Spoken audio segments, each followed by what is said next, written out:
ఓం శ్రీ గురుదేవాయ నమః. భజ గోవిందం భజ గోవిందం గోవిందం భజ మూఢమతే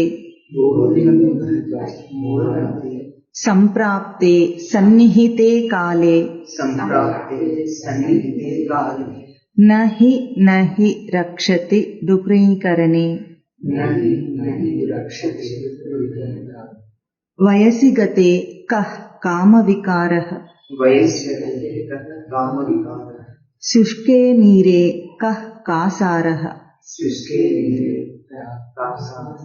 క్షీణే విత్తే కః పరివారః జ్ఞాతే తత్వే కస్ సంసారః. భజగోవింద స్తోత్రంలో ఈ చరణం మననం చేయాలి. ముందు ఒక ముఖ్యమైన అంశమును విచారణ చేద్దాం. లోకంలో ఎవరి మీదనైనా సరే, ఒక వ్యక్తి మీద ఎవరైనా ఏదైనా ఆరోపణ చేస్తే, అంటే తన గుణగణాలను వాటిని ఆరోపణ చేస్తే అందరికీ కోపం వస్తుంది. అవునా? అంటే కోపం లేని వాడిని నువ్వు కోపిష్టివి అని, స్వార్థపరుడు అని, అటువంటి ఏవైనా ఆరోపణలు చేస్తే మనకు ఎట్లా ఉంటుంది? మన వ్యక్తిత్వం మీద మచ్చ అన్నట్లు మనకు కోపం వస్తుంది. ఇవి లోకంలో బయట వాళ్ళ నుండి వచ్చే ఆరోపణలు. కానీ శాస్త్రం ఏముంటుందంటే, జీవుడు తనకు తానే ఒక గొప్ప పెద్ద ఆరోపణ చేస్తున్నాడు. ఏం ఆరోపణ అంటే? ఆరోపణ అంటే ఏమిటి? తను కాని దాన్ని, తనది కాని దాన్ని తన మీద వేయటం, నింద. అది ఆరోపణ. ఇప్పుడు జీవుడు ఏం ఆరోపణ చేసుకున్నాడంటే, తాను జీవుడుననే ఆరోపణ చేసుకున్నాడు. ఎందుకు? తాను నిజ దృష్టిలో జీవుడు కాదు. బయట వాళ్ళ మీద అయితే కోపం వస్తుంది తనను కాదని అంటే. కానీ ఇప్పుడు జీవుడికి ఎంత కోపం రావాలి? కాని స్వరూపాన్ని నా మీద నేను ఎందుకు నింద వేసుకుంటున్నాను? జీవుడు నిజంగా ఎవరు? బ్రహ్మస్వరూపం. బ్రహ్మస్వరూపమైన తనకు జీవభావపు ఆరోపణ. అంటే జీవభావపు ఆరోపణ అంటే ఎటువంటిదంటే, బ్రహ్మము దానికి పరిమితి లేని స్వరూపం, జీవభావం పరిమితమైన స్వరూపం. అపరిమితమైన తన స్వరూపాన్ని పరిమితంగా, సంకుచితంగా, అంటే ఒక న్యూన భావంలోకి తీసుకొని నేను జీవుణ్ణి అంటున్నాడు, నేను మనిషిని అంటున్నాడు, నేను ఫలానా అంటున్నాడు. ఆ జీవభావపు ఆరోపణని రక్షించుకోవడానికి ఏమేమి వేషాలు వేస్తాడో అదే సంసారం. ఫలానా అనుకున్నాడు, ఆ ఫలానా అనే గుర్తింపును రక్షించుకోవాలి, ఇప్పుడు వేషాలు వేస్తాడు. ఆ వేషాలన్నీ సంసారం. మనకు కనిపించే మన సంసారం ఏమిటి? ఆరోపణ. ఆరోపణను రక్షించుకోవాలి. అసలే అది కానిది. ఆరోపణ అంటే నిజం కానిది. నిజం కాని దాన్ని ఇప్పుడు ఏం చేయాలంటున్నాడు? అదే నిజం చేయాలని తన పట్టుదల, అందులోనే బ్రతుకుతానని మొండి పట్టుదల. సృష్టి ఏం చేస్తుంది? వీడికి ఈ జీవభావం నీది కాదు అని తెలిసే రకంగా వెన్నంటి వాడికి ప్రతి నిమిషం వాడు కనిపించుకునే అన్ని విషయాలలో, అన్ని నాటకాలలో, అన్ని వేషాలలో వాడికి నిరూపిస్తుంది. లోపలుండి ఆ బ్రహ్మ లక్షణం చేస్తుంది వాడికి. కానీ వీడెట్లా ఉంటాడు? మొండి. కాదు నేను ఇదే, కాదు నేను ఇదే. నువ్వు బ్రహ్మమురా అంటే అవునంటాడా? అన్నాడు.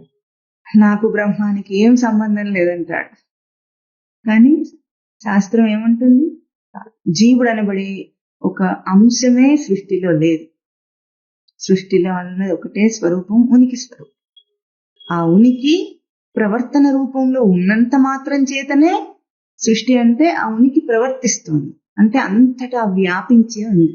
అంత మాత్రం చేతనే జీవభావపు ఆరోపణకి అది దాన్ని ఆధారంగా తీసుకున్నాడు. అది కారణం కాలేదు, కానీ దాన్ని ఆధారంగా తీసుకుని వీడు నాటకాలు ఆడుతున్నాడు. ఎంత నాటకాలు ఆడుతున్నాడంటే, ఒక్క తెరను ఆధారంగా తీసుకుని ఎన్ని సినిమాలు వేస్తాం దాని మీద? ఇప్పుడు ఒక్క సెల్ ఫోన్ స్క్రీన్, దాని మీద ఎన్ని మారిపోయే బొమ్మలు, మారిపోయే అంశాలు ఎన్నెన్నో వస్తుంటాయి. అన్ని దాని మీదనే వస్తున్నాయి.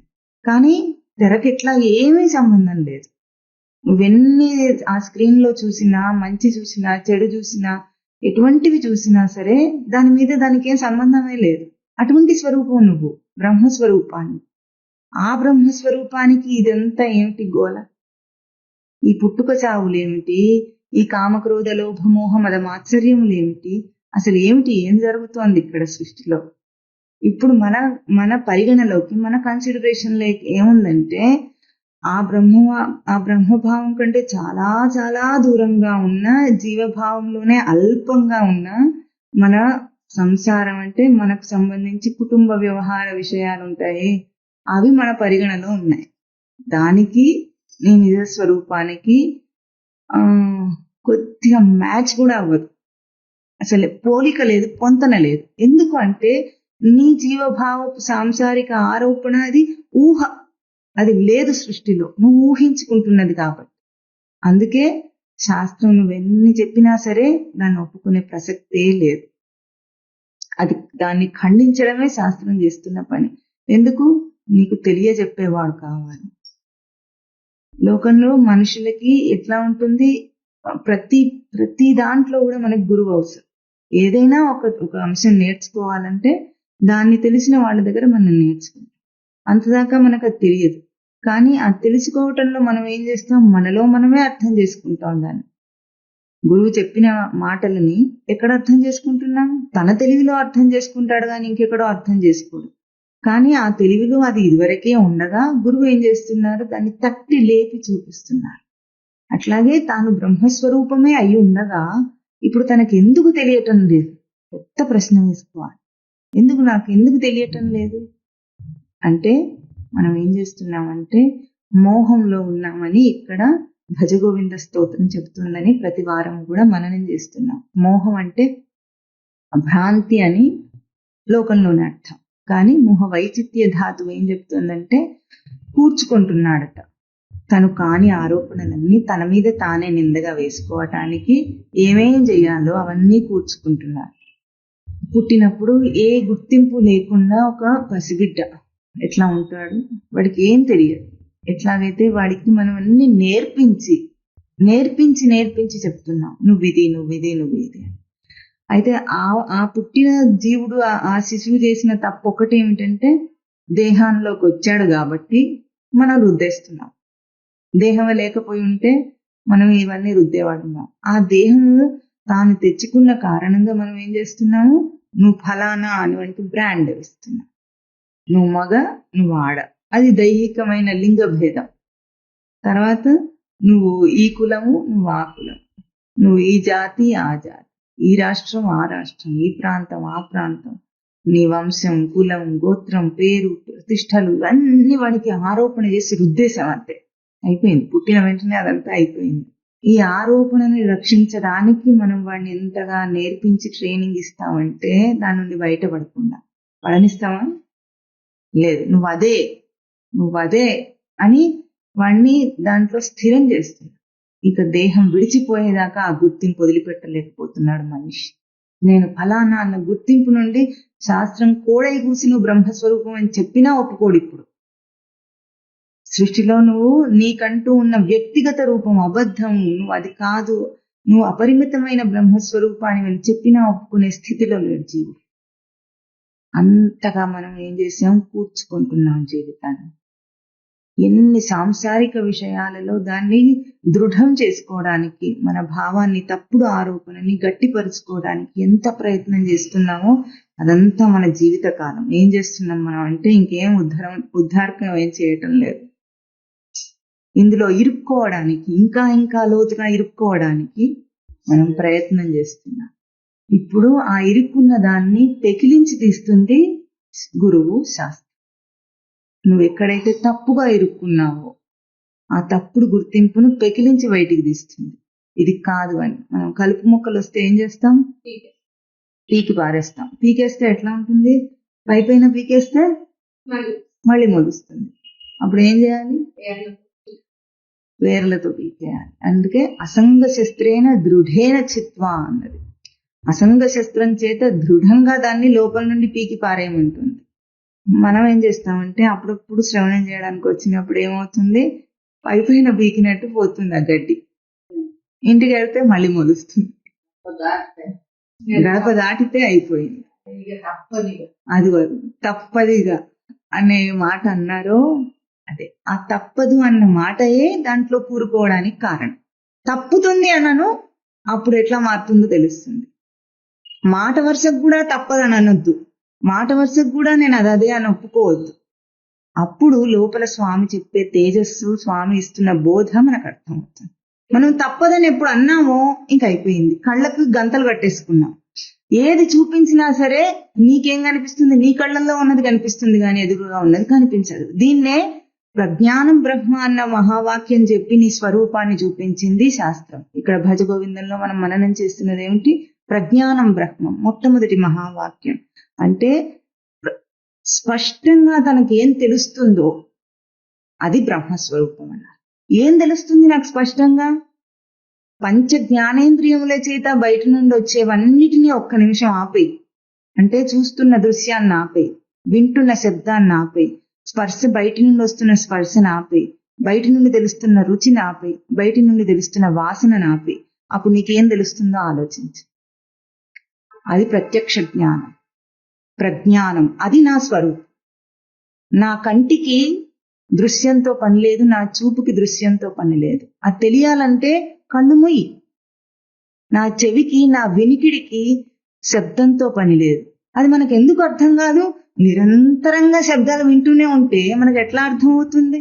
బయట నుండి ప్రోగు చేసుకుంటూనే ఉంటే ఎట్లా అర్థమవుతుంది? ఏనాటికి అర్థమవుతుంది? ఆపేస్తే వినికిడి శక్తి ఉందా లేదా? శబ్దం లేనప్పుడు వినికిడి శక్తి ఉందా లేదా? ఉందా? శబ్దం ఉంటేనే నాకు చెవులు ఉన్నాయా, లేకపోతే కూడా ఉన్నాయా? ఉన్నాయి. నీ తేజస్సు నీకు తెలియాలి. శబ్దం కోసం కోరి వెంపర్లాడి వెళ్తున్నాడు మనిషి, రూపం కోసం కోరి వెంపర్లాడి వెళ్తున్నాడు. అది కావాలి, ఇది కావాలి, అది కావాలి, ఇది కావాలని కోరి వెళ్తున్నాడు. అవన్నీ లేకపోయినప్పటికీ ఏ తేజస్సు చేత వాటిని గ్రహించి నువ్వు సుఖాన్ని అనుభవిస్తున్నానని అనుకుంటున్నావో, ఆరోపణ చేసుకుంటున్నావో, అది నీ స్వరూపం, నీ తేజస్సు అయ్యే ఉంది. వాటితో నీకు సంబంధం లేదు.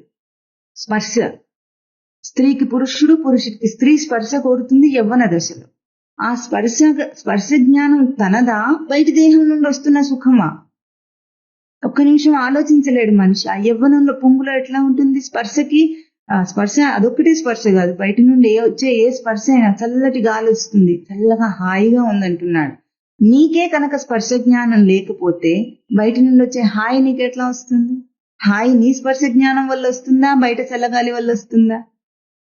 నా స్పర్శ జ్ఞానం, నా పంచ జ్ఞానేంద్రియములు కూడా తేజోవంతములై ఉన్నాయి. వాటిని బయటికి ఈడ్చినందువల్లనే ఈ సంసారం వచ్చింది. వాటిని బయటికి వెళ్ళనివ్వకుండా నీ లోపల నీ తేజస్సు నువ్వు గుర్తించగలిగితే ప్రజ్ఞానం బ్రహ్మస్వరూపాన్ని దర్శనం చేయగలవు. ఎక్కడో ఉన్నట్టు చూస్తున్నాం మనం. ఆ దివ్యత్వం, ఆ గొప్పతనం ఎక్కడో ఉంది దైవ రూపంలో. దేవుడు అంటే ఎక్కడో ఉన్నాడని అనుకుంటున్నాం, ఎక్కడో లేడు. ప్రతి ప్రాణికి, మనిషికి ఒక్కరికే కాదు, ప్రతి ప్రాణికి కూడా స్మృతి అన్న రూపంలో స్వామి లోపల ఉన్నారు. స్మృతి తెలుస్తుందా మనకి? ఎట్లా తెలుస్తుంది? నేనున్నాను అన్న ఒక స్మృతి లోపల ఉందా? తెలుస్తుంది కదా. పడుకున్నా నేనున్నానని తెలుస్తుంది, లేచున్నా నేనున్నానని తెలుస్తుంది, తిరగాడుతున్నా నేనున్నానని తెలుస్తుంది. నేనున్నానన్న స్మృతి లేకుండా మనిషే కాదు ఏ ప్రాణి ప్రవర్తించటం లేదు. ఆ స్మృతియే దైవ స్వరూపం, ఆ స్మృతియే తన నిజ స్వరూపం. ఆ స్మృతిని గుర్తించాలంటే ఏం చేయాలి? బయట నుండి కూర్చుకోవటాన్ని ఆపి అది కావాలి, ఇది కావాలి. ఎంతసేపు ఈ వెంపర్లాట ఉంటుందో తన దాకా తాను వెళ్ళలేడు, బయటే ఉన్నాడు. ఒక దానిమ్మ పండు చూసారా ఎప్పుడైనా? దాని గింజలు ఎంత మెత్తగా ఉంటాయి, రసం ఉంటుంది నిండుగా.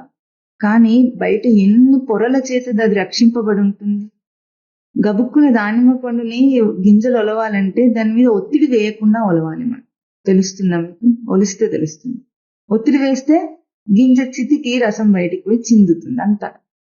అట్లా దాన్ని ఎంత ఒత్తిడి లేకుండా నెమ్మదిగా బయట అన్ని తోలంతా తీసేస్తామో అంత చక్కగా మనకు గింజలు వస్తాయి.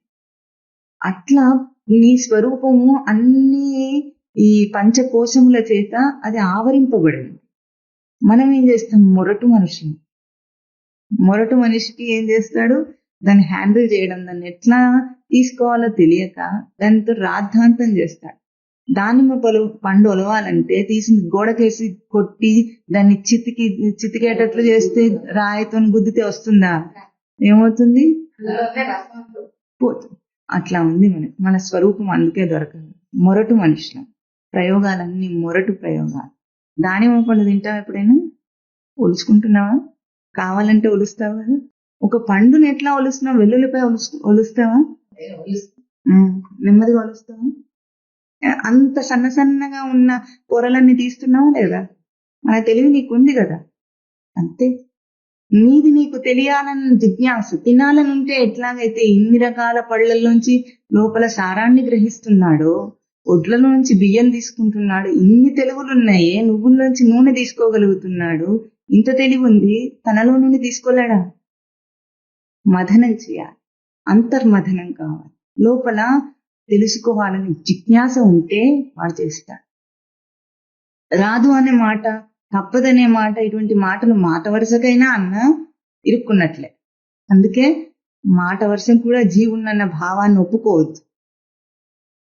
నేను బ్రహ్మమే, నీకు ఇంకా అనుభూతి రాకపోయినా సరే, శాస్త్రం చెప్పింది, గురువు చెప్పారు. గురువు మాట మీద విశ్వాసం మాత్రం చేత నేను బ్రహ్మమే అను, ఆ బ్రహ్మస్వరూపం నీకు అర్థమవుతుంది. కాదు నేను ఫలానా ఎల్లయ్య మల్లయ్య పుల్లయ్య అన్నావో అట్లాగే ఉంటాం. ఆ గుర్తింపులో ఇరుక్కుంటాం. అందుకే సాధకుడు ఏం చేయాలి? ఇక్కడ మనం భజగోవింద స్తోత్రంలో భజ అన్న పదాన్ని మననం చేస్తున్నాం. అంటే భజ సేవాయాం ధాతు, సేవించుట. ఎవరిని సేవించాలి అన్న ప్రశ్నే లేదు సృష్టిలో. ఎవరిని, ఎప్పుడు, ఎట్లాగో అన్న అంశములే లేవు. ఎందుకంటే ఉన్నది ఒకటే అంశం, తనొక్కడే. మిగతా అన్ని కూడా తన ప్రతిరూపాలు, ప్రతిబింబ రూపాలు. పోయిన వారం ఎప్పుడో ఒకసారి ఒక ఉపమానం చెప్పుకున్నాం. ఎట్లాగో అద్దం ముందు ఏ ఆబ్జెక్ట్ ఏది నిలబడుతుందో దాని యొక్క ప్రతిబింబమే కనిపిస్తుంది. సృష్టి ముందు నువ్వు ఒక్కడివే నిలబడున్నావు. నీ ప్రతిబింబమే ఇంత విస్తృతమైన వివిధమైన సృష్టిలాగా కనిపిస్తుంది. జగత్తై కూర్చుంది చివరికి. ఈ సత్యం తెలిసి ప్రతిబింబంలో సవరింపు రావాలంటే బింబంలో సవరింపు రావాలి. అంతే కదా. స్వామివారి ఒక ఉపమానం చెప్తారు. ఎట్లాగో పాపట దిద్దుకోవాలంటే ఎక్కడ దిద్దుతాం? అద్దంలో దిద్దుతామో తన దగ్గర దిద్దుకుంటాడా? అద్దంలో చూస్తూ తనను సవరిస్తాడు. తన దగ్గర సవరిస్తే అద్దంలో సవరింపబడుతుంది. ఎట్లాగో అట్లాగే బయట లోకంలో, సృష్టిలో, జగత్తులో ఏవేవి నీకు కనిపిస్తున్నాయన్నావు. సృష్టిలో ఉన్నదేమో స్పష్టమైన రచన, అపరాపరా ప్రకృతులు. లోకంలో ఉన్నదేమో నువ్వేం చూస్తున్నావో అదే కనిపిస్తుంది. ఇక జగత్తులో ఉన్నదేమో ఎప్పటికప్పుడు మారిపోయే రూపం కనిపిస్తుంది. ఇవన్నీ ఏవేవి కనిపిస్తున్నాయో అవన్నీ నీ నుండే వస్తున్నాయన్న ఒక సత్యాన్ని గుర్తుపెట్టుకొని, అది గుర్తింపులో ఉండాలంటే భజ, గోవిందం భజ. గోవిందుడు అంటే వేదాంత మహావాక్యములు ఏం చెబుతున్నాయో ఆ స్వరూపం గోవిందుడు. ఏం చెప్తుంది? ప్రజ్ఞానం బ్రహ్మ మహావాక్యం మొట్టమొదటి చెప్పిన స్వరూపం ఇది నువ్వు అంటాను. ఆ బ్రహ్మ లక్షణాన్ని తెలుసుకునే ప్రయత్నమే ఏమిటది? తత్వమసి అని గురువు బోధ చేస్తున్నారు. అదే నీవు, అదే నీవు, అదే నీవు. మీకు అందరికి తెలిసే ఉంటుంది. ఇది వేదాంతంలో బాగా ప్రఖ్యాతి అయిన కథ. ఎట్లాగూ ఒకానొక సింహము బిడ్డను కన్నది. కానీ అక్కడి నుండి ఏదో అవాంతరం వచ్చి పారిపోయింది లేదా చనిపోయింది. ఆ సింహం యొక్క బిడ్డని గొర్రె పిల్లలు కాపాడితే ఏమైంది? వాటితోనే తిరగటం మొదలైతే ఆ సింహం పిల్ల ఏమనుకుంది? తనకు తాను గొర్రెని అనుకుంది. ఆ గొర్రెని నేనని గొర్రెల్లాగానే ప్రవర్తిస్తుంది. తనకు లోపల ఉన్న పౌరుషాన్ని మరిచిపోయి గొర్రెలాగానే ప్రవర్తిస్తుంది. గొర్రెలాగానే గడ్డి కూడా తింటుంది. చివరికి తింటూ ఉంటే ఒకప్పుడు ఈ గుంపు గొర్రెల మంద మీద ఇంకొక సింహం దాడి చేసి అకస్మాత్తుగా ఏం చూసింది? అక్కడ ఒక సింహం పిల్ల ఉంది, గొర్రెల మందలో తిరుగుతుంది. ఏమిటిది అని చూసింది. ఆ దాడిలో గొర్రెలన్నీ పారిపోయినాయి. ఈ సింహం పిల్ల కూడా పారిపోతుంది భయపడుతుంటే పట్టుకొని ఆగు అన్నది. ఏమిటి నువ్వు వీళ్ళతో ఎందుకు తిరుగుతున్నావు అని అడిగిందట. అడిగితే అదేమన్నది? నేను గొర్రెనే అన్నది. అంటే అప్పుడు ఏం చెప్పింది? కాదు, నీటి దగ్గరికి తీసుకెళ్లి నీటి మడుగులో ప్రతిబింబాన్ని చూపించింది. చూడు, నా మొహం ఎట్లా ఉందో నీ మొహం అట్లాగే ఉంది. గొర్రెల మొహం వేరుగా ఉంది. గొర్రె మొహం తను చూడగలదు, తన మొహం తాను చూసుకోలేదు కదా, కానీ గొర్రెలను చూస్తూ ఉంది. ఇప్పుడు ఆ ప్రతిబింబంలో ఏం చూసింది? గొర్రెల్లాగా తన మొహం లేదు. ఇప్పుడు పక్కనున్న సింహంలాగా తన మొహం ఉంది. ఇప్పుడు ఆ పెద్ద సింహం ఏం చేసింది? గర్జించింది. గర్జించి నువ్వు ఇప్పుడు చెయ్యి, నీకు వస్తుందన్నది. అప్పుడు ప్రయత్నం చేసింది. ప్రయత్నం చేస్తే సింహ గర్జన తన స్వరూప లక్షణం. సింహానికి స్వతసిద్ధం స్వరూప లక్షణం కనుక అది గర్జించింది. గురువు ఏం చేస్తున్నారు? తన బ్రహ్మస్వరూపాన్ని పోల్చి నీకు చూపిస్తున్నారు. నువ్వు బ్రహ్మమే గాని జీవుడి కాదని చెప్తున్నారు. గురువు గర్జించినట్లుగా నిన్ను గర్జింపజేస్తున్నారు. అహం బ్రహ్మాస్మి, అహం బ్రహ్మాస్మి అంటున్నారు. నీ చేత చెప్పించి నీకు అనుభవం అయ్యేటట్లు చెప్తే అయం ఆత్మ బ్రహ్మ అన్న సమాధాన స్థితికి వస్తాడు జీవుడు. అందుకే జీవుడు అనేబడేవాడిని ఒప్పుకోవద్దు.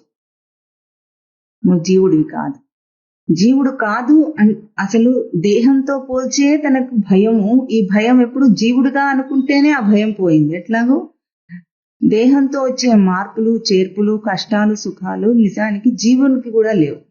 దేహం పుడుతుంది, చచ్చిపోతుంది. జీవుడు పుట్టడు, చావడు. వాడికి పుట్టుక చావులు లేవు. కేవలము దేహాంతర ప్రాప్తి మాత్రమే. ఒక దేహం నుండి ఇంకో దేహానికి, ఇంకో దేహానికి, ఇంకో దేహానికి జన్మలను ఎత్తుతాడు. అంతేగాని పుట్టడు, చావడు. దేహంతో పోల్చినప్పుడే జీవుడిగానే తనకెంతో అభయం, భయం లేదు ఇప్పుడు జీవుడు అనుకుంటేనే. ఇక ఆ జీవ స్వరూపం కూడా నువ్వు కాదు, నువ్వు బ్రహ్మస్వరూపాన్ని. అంటే ప్రతి యోనిలో పుట్టి, ప్రతి యోనిలో అక్కడ కష్టాలను అనుభవించి, ప్రతి యోనిలో దేహాన్ని విడిచి ఆ మరణం అనే బాధను అనుభవించి బయటకు వచ్చి ఆ మార్పులు చేర్పులు కూడా లేని బ్రహ్మస్వరూపం. ఈ మార్పులు ఎప్పుడు జరగనే లేదు. ఎట్లాగూ కలగంటున్నాం. కలలో తాను రాజు అవుతాడు, కలలో తాను కావాలంటే పులి అవుతాడు, కావాలంటే పిల్లి కూడా అవుతాడు. ఏది కావాలంటే అది అవుతాడు. కానీ కళ నుండి మెలకువ రాగానే ఏం తెలుస్తుంది? తను ఎప్పుడు కూడా రాజుగా గాని, పిల్లిగా గాని, పులిగా గాని మారలేదు. మారడను కేవలం ఊహ మాత్రమే. ఎప్పుడు తన బ్రహ్మస్వరూపాన్ని గుర్తిస్తాడో ఆ స్వరూపానికి ఈ జీవభావపు ఆరోపణ కేవలం ఊహ మాత్రమే. నీకు అర్థమవుతుంది. కావలసింది ఏమిటి? కళ నుండి జాగృతి. జాగృతి, మేలుకో మేలుకో మేలుకో అంటుంది శాస్త్రం. ఇప్పుడు ఆ మేలుకోకుండా తను చేసే ఈ సాంసారిక నాటకాలు ఉన్నాయే, దాన్ని శంకరులు ఇక్కడ దుయ్యబడుతున్నారు భజగోవింద స్తోత్రంలో. మొట్టమొదటి నుండి కూడా అన్ని శ్లోకాల్లో ఏం చెప్తున్నారు? బయట తాను కల్పించుకున్న వ్యావహారిక జీవితంలోని ధనము, సంసారంలో భార్య పిల్లలు, వీటన్నిటిని కూడా నిందిస్తూ వచ్చారు. నిందించి పోయిన వారమే కాస్త తెరిపిచ్చి ఏమన్నారు? వీటిని తప్పించుకోవడానికి నీకు ఒక మార్గం చెప్తానని సత్సంగత్వే నిస్సంగత్వం, నిస్సంగత్వే నిర్మోహత్వం, నిర్మోహత్వే నిశ్చలతత్వం, నిశ్చలతత్వే జీవన్ముక్తి అని తనకు ఒక మార్గాన్ని, సాధన సోపానాన్ని చూపించారు. ఇప్పుడు ఈ వారం ఏమంటున్నారు మళ్ళీ అంటే 4 ప్రశ్నలు వేశారు మన.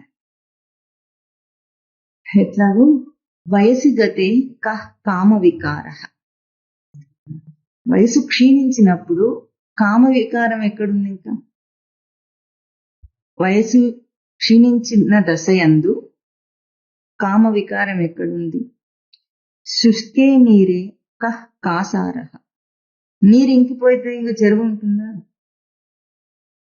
చెరువు అనిపించుకోవాలంటే నీరుండాలి. నీరు ఇంకిపోతే కాసారం అంటే చెరువు అనేది లేదు. దానికి రూపం ఎక్కడిది ఇంకా? క్షీణే విత్తే పరివార. విత్తం అంటే ఇక్కడ ధనం అని ప్రసిద్ధార్థం. ధనం అంతా పోతే ఇంకా మన చుట్టూ మన పరివారం ఉంటుందా? ఉండదు. ధనంతోనే పరివారం. జ్ఞాతే తత్వే సంసార. తత్వం తెలుసుకున్న తర్వాత ఇక సంసారం ఎక్కడుంది? లేదు అని అంటున్నారు. ఈ 4 ప్రశ్నలు కూడా, మొదటి 3 ప్రశ్నలు బయట మన వ్యవహారానికి సంబంధించిన వాటి వలె ఉపమానం. ఈ 3 ప్రశ్నలకు ఉపమేయమైనది చివరి ప్రశ్న. సంసారం ఎక్కడుంది? ఎందుకుంది? జ్ఞాతే తత్వే సంసారం. తత్వం తెలుసుకుంటే ఇక సంసారం లేదు అని ఒక 4 ప్రశ్నల రూపంలో అడిగిన దాంట్లో మనకు సూచన చేస్తున్నారు. ఇక్కడ ముందు 3 ఉపమానములను మనం బాగా విచారణ చేస్తే చివరిగా అడిగిన ప్రశ్న సంసారం ఎక్కడుంది, ఎందుకుంది, ఎట్లా ఉంది, ఏం తెలుసుకుంటే ఈ సంసారం నాశనం అవుతుంది, అది మనకు అర్థమవుతుంది. ముందు వయసిగతే కామ వికార అంటున్నారు. మనుషులందరూ కూడా బాధింపబడుతున్నది దేని చేత అంటే సర్వశాస్త్రముల సారం ఏమిటంటే కోరిక చేత. కోరికయే అన్ని అనర్థాలకు కారణమని శాస్త్రం చెబుతోంది. శాస్త్రం చెప్పే మాట కాసేపు అట్లా పక్కన పెట్టి అంటే నిర్లక్ష్యం చేసి కాదు, సరే శాస్త్రం చెప్పింది నిజమా కాదా అని మన విచారణకి తీసుకుందాం. ఏదైనా కష్టం వచ్చింది అని అనుకుందాం. ఏదో కష్టం చెప్పండి, మీకున్న కష్టాల్లో ఒకటి. ఇది కష్టం అని మీ చేత అనుకోబడేది ఏది? ఒక్కదాన్ని తీసి ఎత్తి చూపిస్తే విచారణ చేసుకుంటే దాని మూలాన్ని పట్టుకుందాం. ఆ మూలానికి ఆ కష్టానికి కారణం ఏమిటో మనకి తెలిస్తే దాన్ని వదిలేయచ్చు కదా, సులభం. మనకి తెలియకపోతే కారణమే తెలియకపోతే మనం అది పోవాలి అంటాం, కానీ ఎట్లా పోగొట్టుకోవాలో మనకు అర్థం కాదు. ఒక చదువుకునే పిల్లవాడు ఉన్నాడు అనుకుందాం. చదువుకునేటప్పుడు ఒక కాలేజ్లో చేరుతాడు. ఏం కోరి చేరుతాడు? ఆ కాలేజ్లో తాను ఎంచుకున్న కోర్సులో ఆ సబ్జెక్ట్లో తనకు బాగా తెలివి రావాలని, ఆ సబ్జెక్ట్ నాలెడ్జ్ సర్టిఫికెట్ రావాలి, ఆ తర్వాత దాని వలన ఉద్యోగం రావాలి, అంతేనా? అందుకే చదువుకుంటాడు. ఇప్పుడు ఈ చదువుకున్నప్పుడు వీడికి కష్టాలు ఏమేమి వస్తాయంటే, ఒకటి అక్కడున్న పాఠాలను చదువుకోవటంలో ఏకాగ్రత కుదరకపోవటం, దానివల్ల దానికి ఏం రాదు, మార్కులు రాకపోవటం. రిజల్ట్ వచ్చిన రోజు తన కష్టం ఎట్లా ఉంటుంది? బాధగా ఉంటుంది. ఎందుకు? రిజల్ట్ లో ఫెయిల్ అవుతామని ముందే తెలుస్తుందా? తాను అనుకున్న మార్క్స్, ర్యాంక్ రాలేదని, ఏదో అనుకున్న దాన్ని చేరలేకపోయాడు. ఇప్పుడు ఇదొక సన్నివేశం అనుకుందాం. లోకంలో ఇప్పుడు చాలా మంది పిల్లలందరూ కూడా డిప్రెషన్ లో ఉంటుంటారు. డిప్రెషన్ అంటే ఏమిటో వాళ్ళకి తెలియకపోయినా డిప్రెషన్ లో మాత్రం ఉంటారు. దాని వెనుక కారణం ఏమిటంటే, ఒకటి తనకున్న దానితో తను సంతృప్తి పడి ఉంటే అది ఎన్ని మార్క్స్ అయినా సరే, ఏ ర్యాంక్ అయినా సరే తనకేమి బాధ ఉండదు. ఎప్పుడు బాధ వస్తుందంటే, ఇప్పుడు ఆ ర్యాంక్ మంచిది చెడ్డది, ఎక్కువ ర్యాంక్ తక్కువ ర్యాంక్ అనాలంటే పోలిక కావాలి. దానికి పోలిక ఏమిటి? ఇంకొకరితో పోల్చుకోవాలి. ర్యాంకింగ్ అంటే ఏమిటి? 100 ఉంటే తన ర్యాంక్ ఎక్కడ వస్తే అక్కడ, తన స్థాయిని బట్టి అక్కడ ర్యాంకింగ్ ఇస్తున్నారు కదా. ఇప్పుడు పోలిక వచ్చింది. దేంతో పోల్చుకొని బాధను అనుభవిస్తున్నాడు? తనకున్న తెలివి తనకి, ఎవరికైనా సరే ఎట్లా ఉంటుందంటే, తనకున్న తెలివి, తనకున్న పరిజ్ఞానము తనకి నీచంగా ఏం తోచదు. ఎప్పుడు అది తక్కువ ఎక్కువ అవుతుంది పక్కవాడితో పోల్చిన. ఆ పోలిక లేకపోతే మనిషి తనలో తానే పరిపూర్ణంగా ఉన్నట్లుగానే ఉంటాడు, అంతే. తనకున్నదంతో తృప్తిగానే ఉండగలుగుతాడు. కానీ ఈ బయట వ్యవహారం అంతా కష్టం ఎప్పుడవుతుంది? పోలిక వచ్చింది.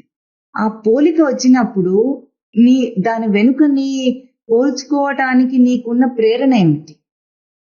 వాడితో నేను ఎందుకు పోల్చుకోవాలి? పోల్చుకోవడానికి ప్రేరణ ఏమిటి? అది గొప్ప, నేను తక్కువ అనుకోవడానికి, లేదా అది తక్కువ నేను గొప్ప అని అనుకోవడానికి ఈ ప్రేరణ ఎందుకు? పోలిక ఏమిటి?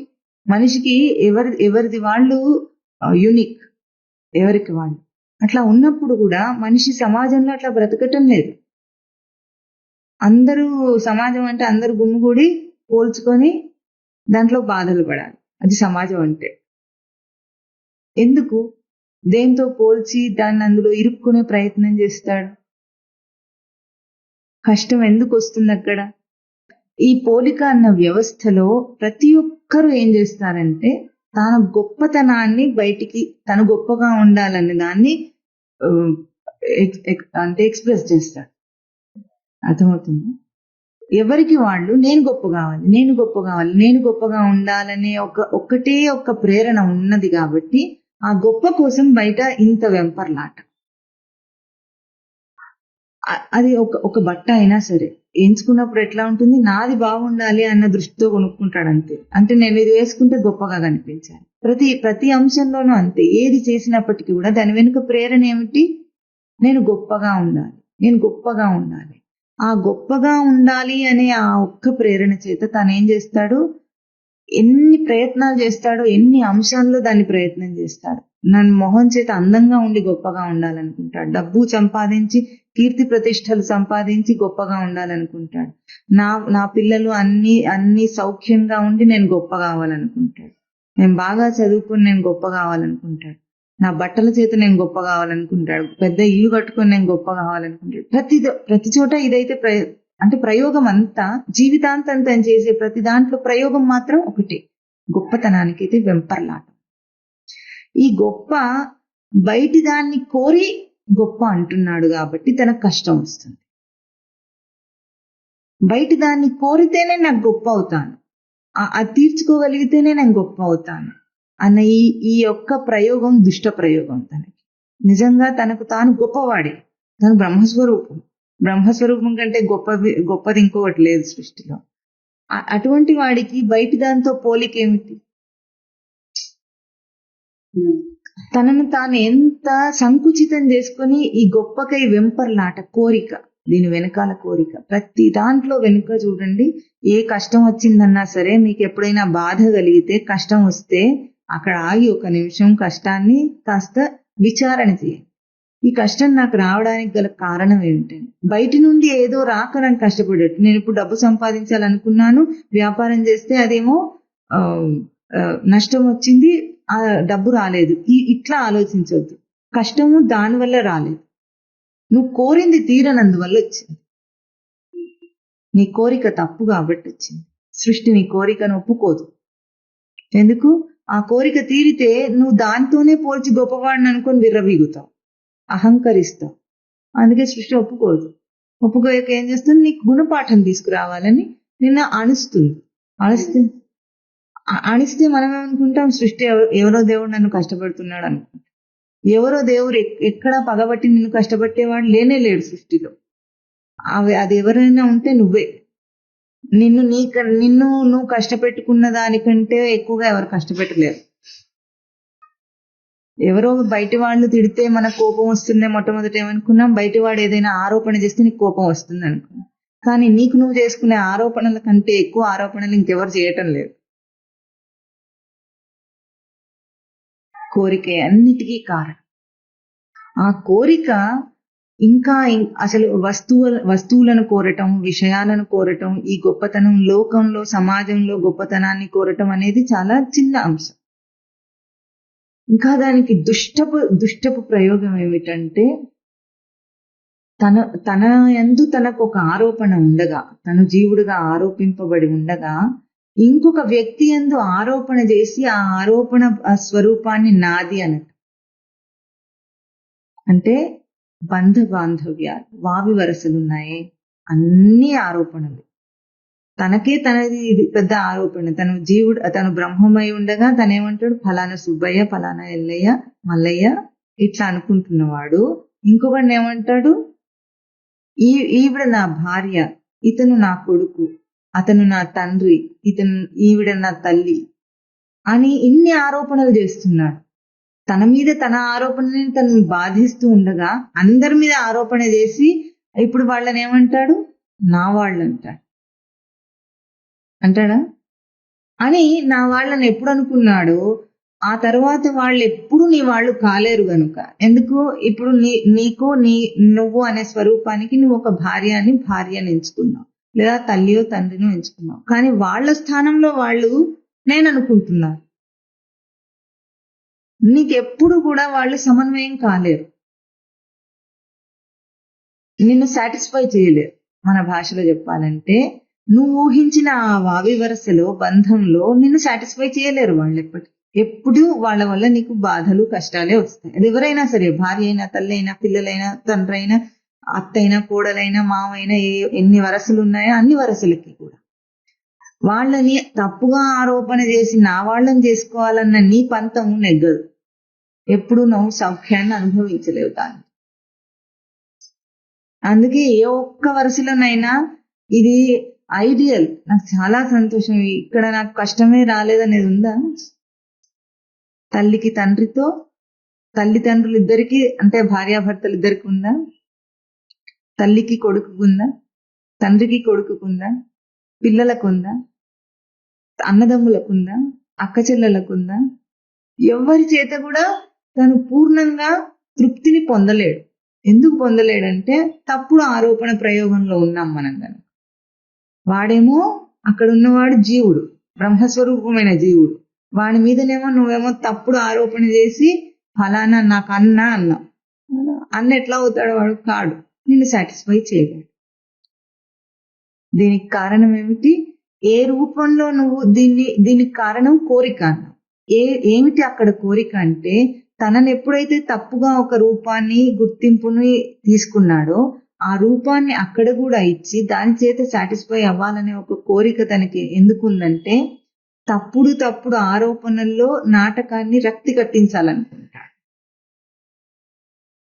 తన కోరిక జీవభావపు కోరిక. మొట్టమొదట ఏమన్నా సంసారం అంటే ఏమిటంటే, జీవభావపు కోరికను స్థిరం చేసుకోవడానికి ఎన్ని వేషాలు వేస్తాడో అది సంసారం. అక్కడ ఆరోపణ చేసి నువ్వు స్థిరం చేసుకోవాలనుకున్నావు నీ జీవభావపు కోరికను, ఆ తప్పుడు ఆరోపణను నిజం చేయాలనుకున్నావు. సృష్టి చేయనివ్వదు. అందుకే ఎక్కడ నీకు తృప్తి, ఎక్కడ సాటిస్ఫాక్షన్ లేదు. ఏ ఒక్క బంధంలో కూడా సాటిస్ఫాక్షన్ లేదు. కారణం కోరిక. ఇప్పుడు ఈ కోరిక ఇట్లా బయట ఆరోపణల రూపంలో ఒకటి ఉండగా, తన దేహం మీదకి తనకి ఇంకా కోరికలు ఉన్నాయి. ఎట్లా కోరిక?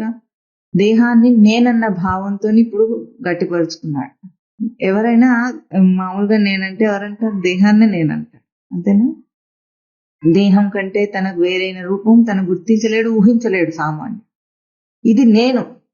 ఇప్పుడు దీన్ని ఎట్లా తృప్తిపరుస్తాను? నా జీవభావాన్నేమో నా తప్పుడు గుర్తింపునే అందరి మీద రుద్ది అక్కడ తృప్తి పడాలని ప్రయత్నం చేస్తే అక్కడ బెడిసి కొడుతోంది. ఏ ఒక్కరూ కూడా తనని తృప్తి పరచలేకపోతున్నారు. ఇప్పుడు ఈ దేహం చేత నేను తృప్తి పడాలనుకుంటాడు. దేహం మీద ఆరోపణ నేనని. ఇప్పుడు ఈ దేహం మీద ఆరోపణ ఎట్లా తృప్తిపరచాలనుకుంటాడంటే, సృష్టి ఏమో చాలా ఉన్నతమైన రచన చేసి వీడికి దేహాన్ని ఒక గొప్ప రచననిచ్చింది. ఏమ రచన? పంచ జ్ఞానేంద్రియాలు, పంచ కర్మేంద్రియాలు, ఒక అంతరింద్రియం. ఈ జ్ఞానేంద్రియాలన్నిటి చేత అంటే బయటి నుండి గ్రహింపును తీసుకుంటున్నవి అని అనుకుంటున్నాయి, ఇవి అనబడుతున్నాయి, మనకు కనిపిస్తున్నాయి. అట్లా ఈ జ్ఞానేంద్రియాల చేత తృప్తి పడాలనుకుంటాడు. అట్లాగే తృప్తి పడడానికే నిజానికి దేహం రచింపబడింది. కానీ వీడు ఏం చేస్తాడంటే వాటిని బయట ప్రయోగిస్తాడు. బయట ప్రయోగించి ఏమనుకుంటాడు?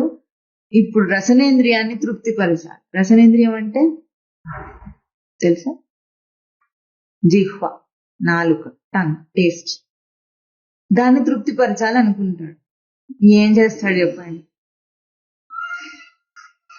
పొద్దున్న లేచిన దగ్గర ఏం చేస్తాడు చెప్పు? మంచి ఫుడ్. తనకి ఏం కావాలో రుచి కోసము పొద్దున్నుండి రాత్రి దాకా ఇంకా పనేముంది, వేరే పనేం లేదు. మనం చేసే పని అంతా దానికోసం. పొద్దున్న లేవగానే ఒక మంచి వేడి కాఫీ కావాలా? దాంట్లో పంచదార ఎంత వేయాలి? తన రుచికి సరిపడా. 1 చెంచా నచ్చేవాడు ఉంటాడు, 2 చెంచాలు వేస్తే నచ్చేవాడు ఉంటాడు. ఎంత రుచికి అంత వేసుకొని ఏం చేయాలి? సాటిస్ఫై చేయాలి నాలుకని. అది సాటిస్ఫై అయ్యిందని అనుకుందాం టెంపరీగా. తర్వాత ఏం చేస్తాడు? ఏమైంది? సాటిస్ఫై అయ్యి ఉంటే తృప్తిగా పడుండాలా? తృప్తి పడి ఉండలేదు. అది ఏమంటుంది? మసాలా దోశ అంటుంది. అంటుందా? పోనీ సరే, మసాలా దోశ పెడితే ఏమైనా తృప్తిగా పడుంటుందా? ఏమంటుంది తర్వాత? భోజనం కావాలంటుంది. భోజనంలో ఏం అడుగుతుంది?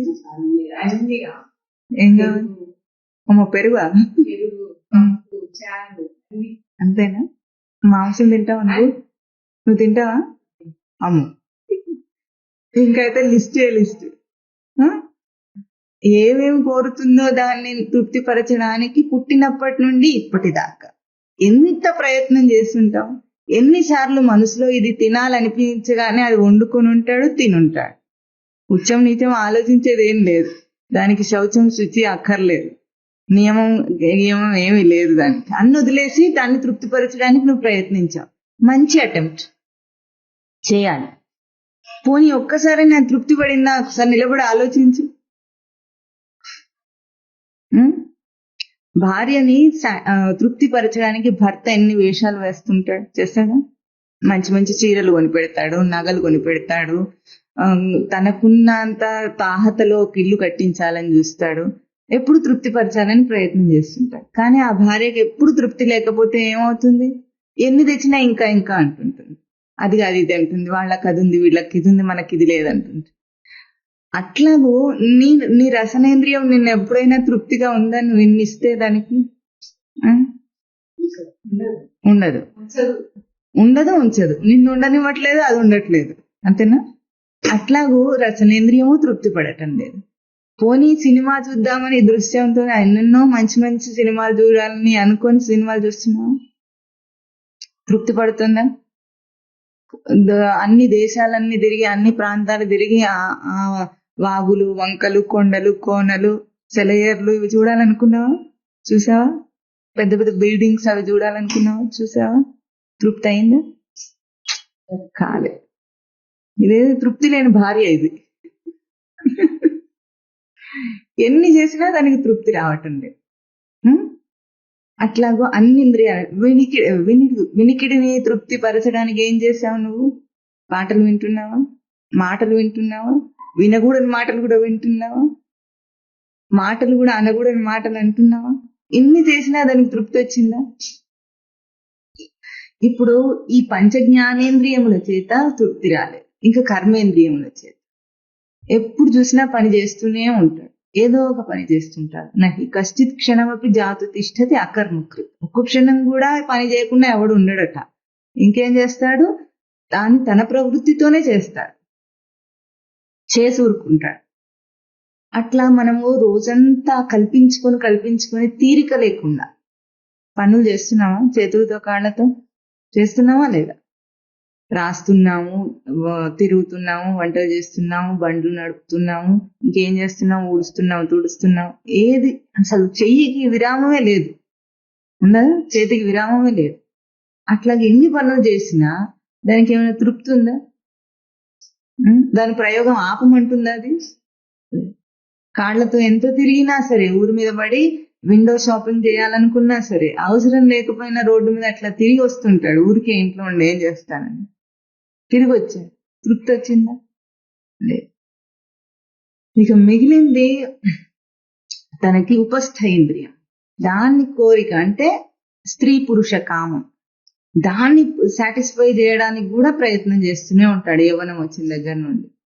తన కోరిక తీర్చుకోవడానికి ఒక భార్య అనే ఇంకొక జీవుడి మీద ఆరోపణ చేసి ఆ జీవుడి చేత తృప్తిని పొందాలనుకుంటాడు. పిల్లల్ని కన్నా కామ వికారం ఏమో పోనే లేదు. ఎందుకు? దేహం యవ్వనంలో ఉంది, నేను ఎట్లా అది వదిలేస్తానని అనుకుంటాను. అనుకుని తృప్తి పరచడానికి ప్రయత్నం చేశాను. ఎన్నిసార్లు అయినప్పటికీ కూడా అది తృప్తి మాత్రం రావటం లేదు. అన్ని ఇంద్రియాలు ఎట్లాగో అది కూడా అట్లాగే. ఇంకా దానివల్ల ఇంకా ఎంత మోసపోతున్నాడు, దానివల్ల చేయకూడని పనులు కూడా చేసే స్థాయికి దిగజారుతున్నాడు. ఇవన్నిటికీ కారణం ఏమిటి? కోరిక. ఈ కోరిక అనే ఒక మూలాన్ని తెలుసుకుంటే తను ఇవన్నిటిని ఒక్కసారి ఆపేయచ్చు. ఒక్కొక్క దాన్ని నిగ్రహించే అవసరం లేదు. వీటన్నిటి ప్రయోగాల వెనుక తనకు కావాల్సింది ఏమిటంటే బాగా గుర్తించాలి. శాస్త్రం తనని ఇక్కడే బయట దృష్టి నుండి, బాహ్య దృష్టి నుండి లోపల దృష్టికి తిప్పేస్తుంది. ఒక్క తిప్పు, ఒక్క మలుపు. ఎందుకంటే ఈ ప్రయోగాలన్నిటిలో తను కోరింది బయటి దాన్ని కాదు, నిన్ను నువ్వు కోరుకుంటున్నావు.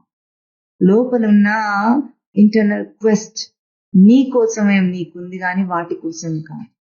నిన్ను నువ్వు తెలుసుకోవటానికి దేహం రచింపబడింది, నిన్ను నువ్వు తెలుసుకోవటానికి జ్ఞానేంద్రియములు ఉన్నాయి, నిన్ను నువ్వు తెలుసుకోవటానికి కర్మేంద్రియములు ఉన్నాయి, నిన్ను నువ్వు తెలుసుకోవటానికే దేహం ఒక అవకాశంగా ఉంది.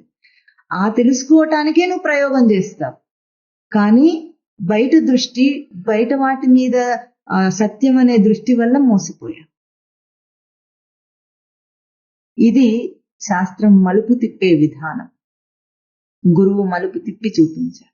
ఇన్ని ప్రయోగాలు, ఇందాక మనం మాట్లాడుకున్న అన్ని ప్రయోగాల్లో తృప్తి రాలేదు. కానీ ఒక్కసారి అవే ప్రయోగాలు నిన్ను తెలుసుకోవడానికి ఒక్కొక్క ఇంద్రియాన్ని ప్రయోగించు. అప్పుడు తృప్తి అన్నది ఎట్లా ఉంటుందో నీకు అర్థం అవుతుంది. నన్ను తెలుసుకోవడానికి బయట దృశ్యంతో పనే లేదు. బయట దృశ్యము, బయట దాన్ని కంటిని సాటిస్ఫై చేయాలి, తృప్తిపరచాలంటే మనం ఎంతో కష్టపడాలి. అవును, బయటికి వెళ్ళాలి, తిరగాలి, సినిమాలు చూడాలి, షికార్లు చేయాలి, అవన్నీ చేయాలి. కానీ అది అక్కర్లేదు. తన యందే తనకు తృప్తి అంటే కన్ను మూయాలి. మూస్తే తనలో ఉన్న ఆనందం అర్థమవుతుంది. ఏ వెంపర్లాట వల్ల నువ్వు బాధను అనుభవిస్తున్నావో, బయటిది కావాలి కావాలి అని ఒక్కసారి దాన్ని ఆపి చూ. నాకేం అక్కర్లేదు అను. ఇంకా తృప్తిగా ఉంటాడా ఉండడా? అక్కర్లేకపోతే ప్రయత్నమే లేదు. ప్రయత్నం లేకపోతే విఫలమవటము, సఫలమవటము రెండూ లేవు. జయాపజయాలు లేవు, గెలిపోవటం లేవు. ఉన్నాయా? లేవు. తనకి గొప్ప తక్కువ అనే భేదం ఉందా? శుభం అశుభం అనే భేదం ఉందా? మంచి చెడు ఏదైనా ఉందా? అసలు నాకేం అక్కర్లేకపోతే నాకు మంచి ఏమిటి, చెడేమిటి? ఇప్పుడు లోకంలో మంచి జరుగుతుంది, పూజ చేయి, మంచి జరుగుతుంది, ఆ పూజ చేయని చెప్తున్నారా? ఏం మంచి, ఏ మంచిని కోరి నువ్వు వచ్చి చేస్తున్నావు? చెప్పండి, చేస్తున్నావు. అన్ని బొట్లు ఉన్నాయి కింద నుండి పైదాకా. తప్పు కాదు, ఉన్నాయి. ఏదో మంచి జరుగుతుందనే కదా నువ్వు అనుకున్నావా? ఏం మంచి చెప్పు. నీ దృష్టిలో మంచి ఏది? అక్కడ ఆలోచించాలమ్మా. విన్నంత మాత్రం చేత సరిపోదు.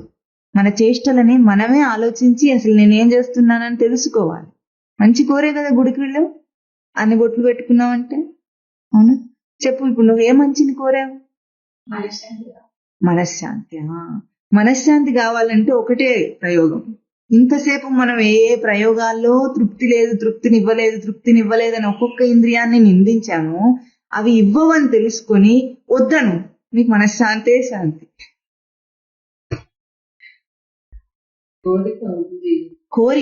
కోరిక వల్ల మనశ్శాంతి లేదు. నువ్వు అంటున్న భాషలో కోరిక వల్ల లేదు. బయట నుండి ఏదో వచ్చి నిన్ను తృప్తిపరచాలి అని అనుకున్నంతసేపు అది జరగదు. ఏది నీ దాకా రాదు, నిన్ను తృప్తిపరచలేదు. ఎందుకంటే తృప్తి స్వరూపమే నువ్వు. ఇక అదేమి నిన్ను తృప్తిపరుస్తుంది? సూర్యుడు ముందు టార్చ్ లైట్ వేస్తే ఎట్లా ఉంటుంది? టార్చ్ లైట్ కాదు, నేను ఇంకా పెద్ద పెద్ద లైట్లు ఎన్నైనా వేస్తానంటే నువ్వు ఎన్ని దీపాలు వెలిగించినా సూర్యుడి ముందు ఎట్లా వెలవెలబోతాయో, తృప్తికి స్వరూపానివైన నీ ముందు బయట తృప్తి నిన్ను ఎట్లా తృప్తిపరచగలదు? లేదు, తృప్తిపరచలేదు. అయినా నేను ప్రయత్నం చేస్తానని అంటున్నాడు గనుక జీవుడు కష్టాన్ని అనుభవిస్తున్నాడు. కోరిక ఉంది. ఆ కోరిక ఏమిటి అంటే ఆత్మకామం. తన మీద తనకు కోరిక ఉంది కానీ బయట దాని మీద లేదు. కానీ తెలియనంత మాత్రం చేత. ఎందుకు తెలియలేదు? మొట్టమొదట మనం చేసినట్లు రుద్దబడింది నీకు. నీ తప్పుడు గుర్తింపులు నీకు రుద్దబడితే నేను ఫలానా నువ్వు అని అనుకున్నావు కనుక దాన్ని రక్షించడానికి ఈ ఆత్మకామాన్ని వాటి మీద పెట్టావు. నేను ఫలానా కులము, ఫలానా గోత్రం అని అన్నాడు, అంతే. ఇంకేమైంది? దాన్ని రక్షించడానికి, ఆ కులంలో గొప్పగా ఉండడానికి ఎంతో ప్రయత్నం చేస్తాడు. నువ్వు అది కాదు కదా. నువ్వు ఎంతగా ప్రయత్నం చేసినా ఆ గొప్పతనం నీకు రాదు. దాన్ని రక్షించే ప్రయత్నం అంటే ఆత్మకామాన్ని బయటికి ఈడ్చి దాన్ని విషయకామం చేసుకున్నాడు. అందుకనే మనిషికి కష్టం వస్తుంది. అది వదిలేస్తే ఒక్క క్షణాన ఎంత తృప్తి వస్తుందో ఆలోచించు. మనకేమిటి మంచి అంటే, మన దృష్టిలో నీకే కాదు అందరికీ కూడా ఏముంటుంది? నేను బాగుండాలి, నా వాళ్ళందరూ బాగుండాలి, నాకు రోగం రావద్దు, నా వాళ్ళెవరికి రోగాలు రావద్దు. అవునా? ఇంతే కదా మనం కోరుకునేది. నేను గొప్పగా ఉండాలి. ఇది కోరి చేస్తున్నావు. నువ్వు, నీ వాళ్ళు అందరూ కూడా బ్రహ్మస్వరూపాలే. ముందు ఇది గుర్తించు. వాళ్ళకి ఏ కష్టం రాదు. వాళ్ళకు వచ్చిన కష్టం వల్ల ఏమిటంటే మన వృద్ధిన ఒక జీవభావమే వాళ్ళకు వచ్చిన పెద్ద కష్టం. బ్రహ్మస్వరూపాన్ని పట్టుకొని అమ్మ అన్నావు, బ్రహ్మస్వరూపాన్ని పట్టుకొని నాన్న అన్నావు, బ్రహ్మస్వరూపాన్ని పట్టుకొని అక్క అంటున్నావు, బ్రహ్మస్వరూపాన్ని తమ్ముడు అంటున్నావు, బ్రహ్మస్వరూపాన్ని భార్య అంటున్నావు, బ్రహ్మస్వరూపాన్ని కొడుకు అంటున్నావు, బ్రహ్మస్వరూపాన్ని కూతురు అంటున్నావు. ఇంతకన్నా తప్పే ఉంటుంది లోకంలో? ఇంకేం లేదు. బయట దాన్ని కోరుతున్నావు అన్నది కోరికలో తప్పు కాదు. కోరిక ఆత్మకామం అయితే ఇంకా ఆ కోరిక తనకి కష్టం రానివ్వదు. తనను కోరి ప్రయోగం చేస్తాడు. ఏం ప్రయోగం చేస్తాడంటే, ఏది చూస్తున్నా సరే చూపు కనిపిస్తుంది కదా, ఇప్పుడు కూడా తనను కోరినప్పుడు చూపు కనిపిస్తోంది, బయట దాన్ని కోరినప్పుడు చూపు కనిపిస్తోంది. ఇప్పుడు ఈ చూపులో చూపుకి ఆధారమైంది ఏదో అది చూస్తాడు. అర్థం చేసుకోండి. చూపుకు ఆధారమైంది ఏమిటంటే, ఇప్పుడు ఇది ఒక దృశ్యం, దేవుడి పటం, ఇది ఒక దృశ్యం. ఈ దృశ్యం చూసి ఇది దేవుడు అది ఇదే నిన్నో మాట్లాడుతున్నావు. కానీ ఈ దృశ్యం నీకు ఎక్కడ కనిపించింది? ఎక్కడ కనిపించింది? అక్కడ కనిపించిందా? నీ కళ్ళల్లో కనిపించిందా? అక్కడ కనిపించిందా? కళ్ళు మూసుకుంటే ఎందుకు కనిపించట్లేదు అక్కడ? అక్కడున్న దృశ్యము కళ్ళు మూస్తే ఎందుకు నీకు కనిపించటం లేదు? మూస్తుంటే మనం ఆ దృశ్యము అక్కడే కనిపించేదైతే నువ్వు కళ్ళు మూసుకున్నా తెరిచినా అది అక్కడే ఉంది కదా, కనిపించాలి. కానీ దృశ్యము నువ్వు కన్ను తెరిస్తేనే కనిపిస్తుంది, అంటే నీ కంటిలో కనిపిస్తుంది, అక్కడ కనిపించటం లేదు. నీ చూపులో దృశ్యం ఉంది కానీ అక్కడ లేదు. అందుకే మనం కళ్ళు మూసుకుంటే లోకంలో ఏమున్నా మనకేం కనిపించదు, అంటే అక్కడ లేవు. ఎక్కడ ఉన్నాయి? చూసే చూపులో ఉన్నాయి.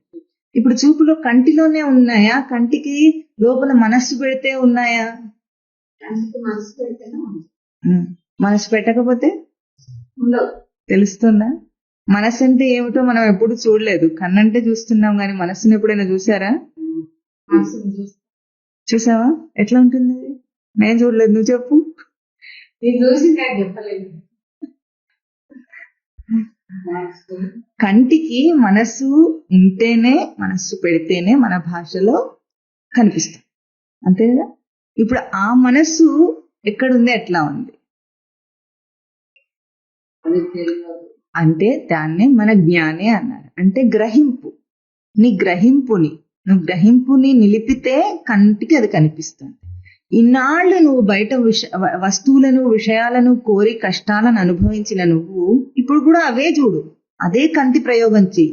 కానీ చూసే ప్రతిసారి నీ దర్శనం నీకు కనిపించాలి. చూస్తుంది అదిగా అక్కడ కాదు, ఇక్కడ నేను, నా మనస్సుకి గ్రహింపనే తేజస్సు ఉంది, అది చూస్తోంది. బయట దాంతో నాకేం సంబంధం లేదు. ఇప్పుడు నీకేం తెలియబడింది? పటాన్ని చూస్తే నీ మనస్సు తెలిసింది, శబ్దం వింటే మనస్సు తెలిసింది, రుచి చూస్తే మనస్సు తెలిసింది, స్పర్శ చూస్తే మనస్సు తెలిసింది, వాసన చూస్తే మనస్సు తెలిసింది. ఇన్నాళ్ళు వాసన చూస్తే ఏం తెలిసింది? అది మల్లె పువ్వు, ఇది పెట్రోలు, ఇది చేప, ఈ వాసనలు వచ్చినాయి. ఇప్పుడు ఏమొస్తుంది? వాసనకే వాసన అయిన తన వాసన స్వరూపం తనకు తెలుస్తోంది.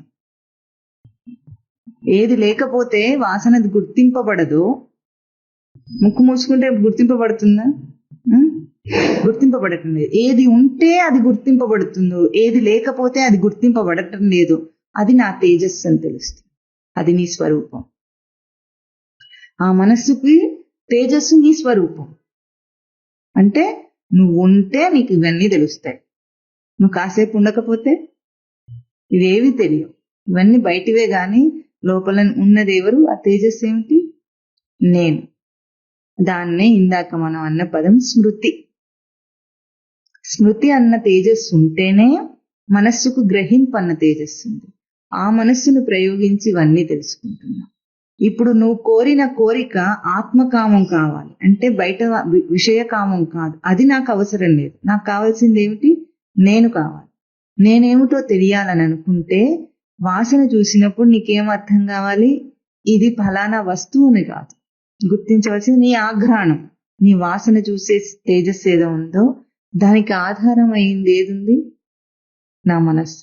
మనస్సుకు ఆధారం స్మృతి. ఇది గుర్తిస్తే ప్రతిసారి వాసన చూసినప్పుడల్లా ఇది గుర్తుపెట్టుకో. ఇంట్లో తాలింపు పెడతావా? వాసన వస్తుందా? ఏమంటావు అప్పుడు? కమ్మటి వాసన వస్తుంది అన్నప్పుడు ఈసారి ఏమను, వాసనకు తేజస్సు అయిన నా స్వరూపం నాకు గుర్తింపబడుతుంది అని. కమ్మదనం వాసన దాంట్లో లేదు. ఎక్కడుంది? నా స్మృతియే కమ్మటి వాసన. దీనికి ఉపమానము, నోటికి రుచి ఉంది, మనకి నాలుకకి ఉందా? ఏది తిన్నా సరే మనకి రుచి తెలుస్తోంది. ఉప్పుకి ఉప్పదనం తెలుసా? మనకు తెలుసా ఉప్పదనం? పంచదారకి తీయదనం తెలుసా? మనకు తెలుసా తీయదనం? ఆ వాటి వేటికి కూడా వాటి పుల్లదనం, మామిడికాయకి పుల్లదనం దానికి తెలుసా? మనకు తెలుసా? మనకే తెలుసు. అన్ని మనకే తెలుసు, దానికి ఏం లేదు. ఇప్పుడు రుచి మామిడికాయలో ఉందా, పంచదారలో ఉందా, లేదా ఉప్పులో ఉందా? ఇప్పుడు గ్రహింపుకు రుచి ఉన్నట్ల, దానికి రుచి ఉన్నట్ల, దానికి ఏమో తెలియదు, నీకేమో తెలుసు. ఇప్పుడు ఎవరికి ఉన్నట్లు? ఉప్పుకు ఉప్పదనం లేదు, ఉప్పదనం ఎవరికి ఉంది? మనకే ఉంది. పంచదారకు తీయదనం లేదు, ఎవరికి ఉంది? మనకే ఉంది. మామిడికాయకి పుల్లదనం లేదు, ఎవరికి ఉంది? ఇంకా బయటది ఎందుకు కోరటం, అన్ని నీ దగ్గరే ఉన్నాయి కదా. ఇప్పుడు అది తిన్నా సరే, తినకపోయినా సరే, కోరినా సరే, కోరకపోయినా సరే, ఎప్పుడైతే అది నీకు సంప్రాప్తం అవుతుందో, అంటే నీకు లభిస్తుందో గుర్తించంతే. కావాలని వెళ్ళకు, ఏమి చెయ్యదు, తటస్థంగా ఉంటే అది నీకు వస్తుంది. ఏదో ఒకటి తింటాం కదా, దానికి ఏదో ఒక రుచి ఉంటుంది కదా. ఇప్పుడు అదేమనాలి? దానికి రుచి కాదు, రుచికి రుచి నేను. ఆ రుచి ఎవరిది? నా నాలుకది, నా మనస్సుది, నా స్మృతిది. ఆ స్మృతి యొక్క రుచికి ఈ పులుపు తీయదనంతో సంబంధం లేదట. మరి ఇది ట్విస్ట్. అట్లా చూస్తారే. స్మృతికి రుచి ఉందా? స్మృతి పుల్లగా ఉంటుందా? స్మృతి తీయగా ఉంటుందా? స్మృతి ఉప్పగా ఉంటుందా? ఎట్లా ఉండదు. కానీ స్మృతి లేకపోతే ఇవన్నీ ఉన్నాయా? లేవు. ఇప్పుడు స్మృతి రుచి అయినదా, అభిరుచి అయినవా? ఏది ఆధారం? ఏది అభిరుచి అవుతుంది? స్మృతికి నాలుక ఉండడం వల్ల, వాటిని టేస్ట్ చేయడం వల్ల తెలుస్తుంది. అంటే నాలుక ఒక ద్వారం, నాలుక ద్వారం ద్వారా స్మృతి. నాలుగున్నా సరే నువ్వు స్మృతిలో లేవనుకో, నీకు రుచి తెలుస్తుందా? అంటే ఇప్పుడు ఆధారం ఏది? స్మృతి. స్మృతియే ఆధారము. స్మృతి ఆధారంగా ఇదంతా తెలియబడుతుంది. ఏది తెలియబడాలన్నా నీకు ముందు దాన్ని తెలుసుకోకు, స్మృతిని తెలుసుకో. అభ్యాసం చేస్తే అప్పుడు ఏమవుతుంది? వాటి మీద రుచి ఉండదు. బయట కోరికల మీద రుచిపోతుంది, అవి కావాలన్న వెంపర్లాట పోతుంది, అన్ని పోతాయి. అమ్మో, చేయడం ఒకటే కొరత. చాలా టైం పడుతుంది. ఎందుకో అంటే ఇదే ఈ మాట ఇందాకేమన్నా ఉన్నాయి కదా అని అనద్దు. పెట్టుకున్నాను అను కనీసం, నేను తగులుకున్నానని అను కనీసం. అప్పుడైనా నువ్వే వదిలేస్తావు. అవే ఉన్నాయంటే అవి విడిచిపెట్టాలి, అవి ఎప్పటికీ విడవు. కానీ నేనే పట్టుకున్నానని తెలిస్తే, ఏం చేస్తావు? నేనే విడుస్తా. బాధగా ఉంటే ఏం చేస్తావు? ముళ్ళకర్రని పట్టుకొని నొక్కుతున్నావు, బాధగా ఉంది, అప్పుడు ఏం చేస్తావు? అబ్బాయి చెప్పాడు చూడు, వదిలేస్తావు కదా బాధగా ఉంటే. అదే ఎవరో గుచ్చితే వాడు వదిలేదాకా నీకు వదలదు. అది తెలుసుకోవాల్సింది ఏమిటంటే, పట్టుకున్నది నేను, ఆరోపణ చేసుకుంటుంది నేను. ఏ శాస్త్రం గాని, ఏ దేవుడు గాని, ఎవ్వరు గాని నీ మీద పగబట్టి ఇది చేయలేదు అని తెలుసుకో. ఇప్పుడు ఇక్కడ ఏమంటున్నారు? వయసి గతేక కామ వికార. కామ వికారము యవ్వనంలో ఉన్న కామ వికారం అంటున్నారు. అది వయసు మరలితే లేదట. వృద్ధాప్యం వస్తే లోపల అన్ని కోరికలైతే ఉంటాయి. దేహం ఏమంటుంది? నీ ప్రయోగానికి ఇంకా నేను పని చేయలేని అంటుంది. చేసింది చాలు, నీకేమో అవకాశం ఇస్తే అన్ని దుష్ట ప్రయోగాలు చేసి ముసలి తిత్తివై కూర్చున్నావు ఇప్పుడు, అంతేనా? ఇప్పుడు ఏం చేద్దామన్నా శక్తి లేదు, గట్టిగా దేహాన్ని కదిలించాలన్న కష్టంగానే ఉంది, అవునా? ఏ యవ్వనంలో ఏ గర్వం చేత, దేహపు యవ్వన గర్వం చేత ఏం చేశాడు? కన్ను మిన్ను కానకుండా కోరికలను పెంచుకున్నాడు. కామ వికారాన్ని, స్త్రీ పురుష కామంలో అన్నిటికంటే పతనమయ్యేదని ఇదివరకు కూడా మనం మననం చేశాం. జీవుడి పతనావస్థకు పరాకాష్ఠ స్త్రీ పురుష కామం. అక్కడ ఇంకా పతనం అయిపోతాడు వాడు. ఎంత దూరం? బ్రహ్మస్వరూపం నుండి పూర్తి పతన స్థాయి ఆ ప్రయోగమే. అది వయసు గతే. వయస్సు మరలినప్పుడు ఇంకా లేదు కదా. ఇది వయస్సు మరలటం అనేది దేహంలో ఒక స్టేజ్. అది ఒక మంచి ఉపమానం జీవుడికి తనను తాను తరచి చూసుకోవడానికి. ఇప్పుడు మనకి మామూలుగా చెప్పినప్పుడు ఇవన్నీ అర్థం కావు, కానీ ఎట్లాగైతే ఈ రోజు దేహం ఉండగానే వయసు మరలి వృద్ధాప్యం, ముసలితనం వస్తే ఏమవుతుంది? ఇది వరకు తను ఏదైనా అనుకుంటే చేయగలిగేవాడు, ఇప్పుడు చేయలేకపోతున్నాడు. దేహం ఉండగానే నువ్వు దాన్ని చేయలేకపోతున్నావు అంటే దేహమే దాన్ని చేయడానికి సౌకర్యంగా లేదు. రేపు ఇప్పుడు చేయాలని మాత్రం మనసు అయితే ఉందా లేదా? ఇది చేయాలి అది చేయాలని ఉందా మీకు? ఉంది, కానీ చేతగాక ఓడిపోయిన వాడయ్యాడు. ఇప్పుడు రేపు దేహం లేకపోతే నీ స్థితి ఎట్లా ఉంటుంది ఊహించుకో.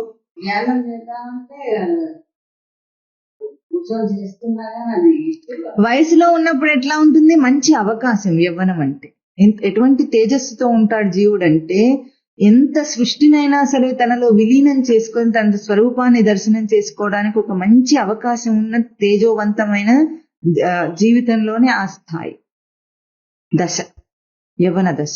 అటువంటి దాన్ని ఏం చేశాడు? యవ్వనంలో స్త్రీ పురుష కామాన్ని కోరాడు, బయట పేరు ప్రతిష్టలను కోరాడు, బయట ఏదో సాధించాలనే దాన్ని కోరి దాని మీద ప్రయోగం చేసేసాడు. అదేమో ఏమైంది? ఇప్పుడు ఆ దేహం అనే అవకాశం ముసలిదైపోయింది. ఈ ముసలిదాంతో ఇప్పుడేమో మోక్షం కావాలంటాడు, ముక్తి కావాలంటాడు. అవసరం లేని వాటికి ఏమో తేజోవంతమైన ఆ దశని ప్రయోగం చేసి తన కోసం తను చేయవలసిన ముఖ్యమైన పనిని మాత్రం ముసలితనంలో చేస్తానంటే ఎట్లా వస్తుంది? వయసిగతే కామ వికార. వయసు మరలితే ఇంకెక్కడి కోరికలు? అప్పుడు ఏమనుకుంటాడు? ఈ దేహంతో పడలేకపోతున్నానంటాడు. ఇప్పుడు మనము ఊహించవలసింది ఏమిటంటే ఈ దేహంలోని మార్పు శైశవ బాల్య కౌమార యవ్వన వార్ధక్య దశలన్నీ చూపించి నీకు ఒక్కొక్క దశలో నీ ప్రయోగంలో తేడాలను చూపించింది. శైశవంలోనేమో పూర్తి అజ్ఞానం, ఏమీ తెలియదు. అప్పుడు బాల్యంలోనే చపల చిత్తం ఉంది మనిషి, చపలా ఉంటాడు. అంటే పిల్లలు ఎట్లా ఉంటారు? కాసేపట్లా కాసేపిట్లా. కౌమారంలోనేమో కుత్సితమైన కూర్పులు, అంటే కౌమార దశలో తనను తాను తెలుసుకోవడానికి మంచి తేజోవంతమైనదే, కానీ అక్కడ ఏం ప్రయోగం చేస్తాడు? అది తెలుసుకోవాలి, ఇది తెలుసుకోవాలి, పెద్దవాళ్ళని చూస్తుంటాడు. కౌమార దశ అంటే 8 సంవత్సరాల వయసు నుండి 13 సంవత్సరాల వయసు దాకా. అప్పుడు ఏం చేస్తుంటాడు? పెద్దవాళ్ళందరినీ చూసి నేను ఇది చేయాలని ముందే అన్ని ప్లానింగ్ వేసుకుంటుంటాడు. నేను పెద్దవాడిని అయితే వచ్చేస్తాను, నేను పెద్దవాడిని అయితే. కుత్సితమైన కూర్పులు కౌమారంలో. యవనంలో ఇంకా అంతే సంగతి. ఒకటి స్త్రీ పురుష కామము విపరీతంగా ఉంది, ఇంకొకటి లోకంలో ఏదో సాధించాలి అని ఒక గొప్ప కోసం వెంపర్లాట ఉంది. దానికోసం ఎంత మళ్ళీ 60 ఏళ్ళు వచ్చేదాకా అదే కృషి చేసి వదిలేస్తాడు. ఆ తర్వాత వృద్ధాప్యంలో చేయాలనుకున్న ఏది చేయలేని స్థితిలాగా తయారై కూర్చున్నాడు. ఇప్పుడు ఈ దశలలోని మార్పులు ఇంకొక దశని మనకు ఇవి ఉపమానం. ఆ దశ ఏమిటంటే దేహం విడిచిపోయే దశ. దేహం విడిచిపోతే జీవుడు వృద్ధాప్యంలోనే చేయాలనుకునేవి చేయలేకపోతున్నాడే, దేహమే లేకపోతే ఎట్లా చేస్తాడు ఇంకా? కానీ జీవుడి వెంపర్లాట మాత్రం, వాడి సంస్కారం మాత్రం అది చేయాలి ఇది చేయాలనే కోరుతుంది ఇంకా కూడా. కానీ దేహం ఉండదు. ఏం చేస్తావు? ఏం చేయలేవు. మళ్ళీ ఇంకో దేహం కోసం వెతుక్కొని జన్మనెత్తుతాడు. జన్మనెత్తింది మొదలు నాటకాలన్నీ మొదలు. ఎందుకు? ఆ జీవభావపు ఆరోపణను ఇప్పుడు దృఢం చేయాలి కదా. వీడి సంసారం అంటే అదే, మన ప్రయత్నం అంతా అంతే. జీవభావపు ఆరోపణని దృఢం చేసుకోవడానికి మళ్ళీ ఫలానా యోనిలో ఇప్పుడు ఈసారి కుక్కగా పుడతాడు. కుక్కకుండే గొప్పతనాలన్నీ పోగేసుకోవాలని ప్రయత్నం చేస్తాడు. మనకంటే కుక్క అల్పం, కానీ కుక్కకి కుక్క గొప్ప కదా. జాతి కుక్క కావాలి, ఆ కుక్క కావాలి, దాంట్లో కూడా వెరైటీస్ ఉంటాయి కదా. అట్లాగూ దాంట్లో గొప్పను సాధించాలని నలుగురు కుక్క గుంపులోనే గొప్ప. ఇవే వెంపర్లాట ఉంది వాడికి. పూర్వ జన్మలో అదే చేసి వచ్చాడు కదా, అదే ఉంది, అదే ప్రయత్నం చేస్తాడు. మళ్ళీ పిల్లల్ని కనాలనుకుంటాడు, మళ్ళీ తిండి తినాలనుకుంటాడు, మళ్ళీ అది కావాలనుకుంటాడు, ఇది కావాలనుకుంటాడు, ఇదే చేస్తుంటాడు. ఇప్పుడు ఈ దేహాంతర ప్రాప్తి, వృద్ధాప్యం అనే ఒక దశను అనుభవిస్తున్నప్పుడు ఒకటి బాగా గుర్తుంచుకోవాల్సింది ఏమిటంటే, చేయాలనుకున్నది నేను ప్రయోగంలో చేయలేకపోతున్నాను అనేది ఇప్పుడు దేహంతో ప్రత్యక్షంగా అనుభవం అవుతున్నప్పుడు, రేపు దేహమే లేకపోతే నేను అసలే చేయలేను. ఇప్పుడు దేహం చేయలేకపోతున్నప్పటికీ మనస్సు అంతే తేజోవంతమై ఉంది. కనీసం ఇప్పుడైనా దేహంతో పోల్చుకోకుండా నా మనస్సు అనే గ్రహింపును నా స్మృతి యందు నిలపటానికి, అంటే పరమాత్మ యందు నిలపటానికి ప్రయత్నం చేయి. ఈ కామ వికారం పోయి తనకేం గుర్తింపజేసిందంటే, కామ వికారం అంటే వెంపర్లాట, కోరిక. దేని కోరి నువ్వు ఎంత వెంపర్లాడావో అది ఇప్పుడు పోయింది, అతహత పోయింది. ఎందుకు? కేవలం దేహం పనిచేయనంత మాత్రం చేతనే. రేపు దేహమే లేకపోతే ఇంకా నాకు అవకాశమే లేదు. కనీసం ఇప్పుడైనా చేయగలడు. 90 ఏళ్ళు వచ్చినా సరే తను అనుకుంటే చేయగలడు. అప్పుడు వాడు ముసలివాడు కాదు, వృద్ధుడవుతాడు. అది ముసలితనం కాదు. దేహంతో పోల్చి ముసలితనం, తనతో పోల్చి వృద్ధాప్యం అంటే వృద్ధి పొందిన వాడవుతాడు. ఇప్పటికైనా సరే మనస్సులో కదా తన గ్రహింపుని మార్చవలసింది ఎక్కడ? బయట దృష్టి తీసేసి లోపల దృష్టి పెట్టుకోవాల్సింది ఎక్కడ? మనస్సు స్థానంలోనే. మనస్సు ఇంతవరకు ఏం చేసింది? బయట దాన్ని సత్యం అనుకొని బయట దాని మీద వెంపర్లాడింది. అది ఫెయిల్ అయింది ప్రయోగం. బాగా అనుభవం వచ్చింది. ఇప్పుడైనా నువ్వేం చేస్తావు? అదే దాన్ని, ఆ గ్రహింపునే లోపలికి దిప్పు. తన స్మృతిని తెలుసుకుంటున్నానని ప్రతి క్షణము తెలుసుకో. ప్రతి చిన్న ఇంద్రియ ప్రయోగంలో స్మృతియే తెలియబడుతుంది. చూపు చూడటం లేదు, స్మృతిని చూస్తున్నాను. శబ్దం వినటం లేదు, స్మృతిని వింటున్నాను. రుచి చూడటం లేదు, స్మృతిని చూస్తున్నాను. స్పర్శ తెలియటం లేదు, స్మృతి తెలుస్తోంది. వాసన తెలియటం లేదు, స్మృతి తెలుస్తోంది. నీ మీద నీకు దృష్టి తిప్పేస్తే ఇప్పుడు అదే కామ వికారము ఆత్మకామం అవుతుంది. జీవుడిగా తన ఆరోపణ సమసిపోతుంది. నాకు ఈ ఆరోపణ, ఈ భారం నేను మోయలేను. ఇక్కడ వాడు జీవుడుగా ఎదిగిన వాడు అవుతాడు, ఎదిగిన స్వరూపం అవుతాడు. ఈ దేహంలో ఇప్పుడు ప్రయోగంలో చేయలేకపోయినప్పటికీ ముసలితనం చేత ఆ సంస్కారాన్ని పెంచుకుంటే వాడు ఉన్నత జన్మనెత్తుతాడు. మరి అదే అందరూ ఏం చేస్తారు? ముసలి వాళ్ళైతే ఏం చేస్తారు?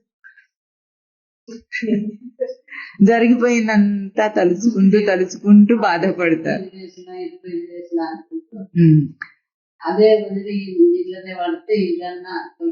అయ్యేది భావన. ఇప్పుడు ఆవిడని చూసి ఎవరైనా మారుతారా? కనీసం పోనీ చిన్నవాళ్ళు ఎవరైనా మారుతారా? రేపు మనకు కూడా ఆ దశ వస్తుంది. ఇప్పుడు ఆవిడ అనుభవాన్ని పక్కవాడు తీసుకొని మారితే వాడికి ఆ అనుభవం రాకుండా ఏమవుతుంది? మంచి జరగటం కాదు, తను దేనికోసం ప్రయోగం చేశాడో అది దొరుకుతుంది తనకి. బయట ఫెయిల్ అయ్యాడు, ఇప్పుడు తన కోసం చేస్తే అది చేయగలడు. తీర్చుకోలేని కోరికలన్నిటినీ తలుచుకుని చేసిన ఘనకార్యాలన్నిటినీ తలుచుకుని బాధపడి, కొన్నిటికేమో పొంగిపోయి తానే చేయగలిగినంత గర్వపడి, చివరికి ఏం చేస్తాడు? తన దేహాన్ని కదిలించలేని తన ముసలితనాన్ని అనుభవిస్తున్నాడు. ఇప్పుడైనా ఏం చేయగలడు? ఇప్పుడైనా చేయగలడు. ఎందుకు? మనస్సుకు ముసలితనం రాలేదు. మనస్సు గ్రహింపు అప్పుడు ఎట్లా ఉందో ఇప్పుడు అట్లాగే ఉంది. చిన్న పిల్లవాళ్ళలో మనస్సు ఎట్లా ఉంటుందో ఇప్పుడు కూడా అది అట్లాగే ఉంది. అంటే దానికి గ్రహింపు అనే తేజస్సు ఉంది, గ్రహించగలడు. కన్ను కనిపించకపోతే మాత్రమే మనసు గ్రహింపు ఉంది. వాసన తెలియకపోయినా కూడా మనసు గ్రహింపు ఉంది. వినికిడి వినిపించకపోయినా బయట నుండి శబ్దం మనసు గ్రహింపు ఉంది. రుచి అర్థం కాకపోయినా మనసు గ్రహింపు ఉంది. ఆ మనసు గ్రహింపుకి ఆధారమైన స్మృతి గ్రహింపు ఎప్పుడూ ఉంది తనకి. అహమహమహమితి అంతఃస్ఫురంతం సదా, అది ఎప్పుడూ ఉంది. దాన్ని గుర్తించి దృష్టి మార్చాలంతే. వయసి గతే కః కామ వికారః శుష్కే నీరే కః కాసారః. నీటితో నిండి ఉంటే అది చెరువు. చెరువులో ఏముంటాయి? చేపలు ఉంటాయి, కప్పలు ఉంటాయి, పిల్లలు ఉంటాయి, పాములు, అన్ని జీవరాశులు. జీవం అంతా అక్కడ ఉంది. ఎప్పుడైతే అది ఎండిపోయిందో అది చెరువు అనిపించుకోవడానికి యోగ్యంగా లేదు. అంటే ఒక గుంటని నీటితో నింపితే అది చెరువు అనిపించుకొని జీవంలోకి ఆవాసమైంది జీవరాశులకి. అది లేకపోతే లేదు. అంటే ఇక్కడ ఏం చూపించారంటే ఆ ఉపమానంలో అన్ని జీవరాశులు ఆ చెరువులో తిరుగాడుతున్నప్పుడు ఆధారమైన ఆ నీటిని మర్చిపోయి తిరుగాడుతుంటాయి. అట్లాగే మనకు ఆధారమైంది ఏది ఉంటే ఈ జీవభావం అంతా ఇట్లా లైవ్ గా నాటకం ఆడుతుంది.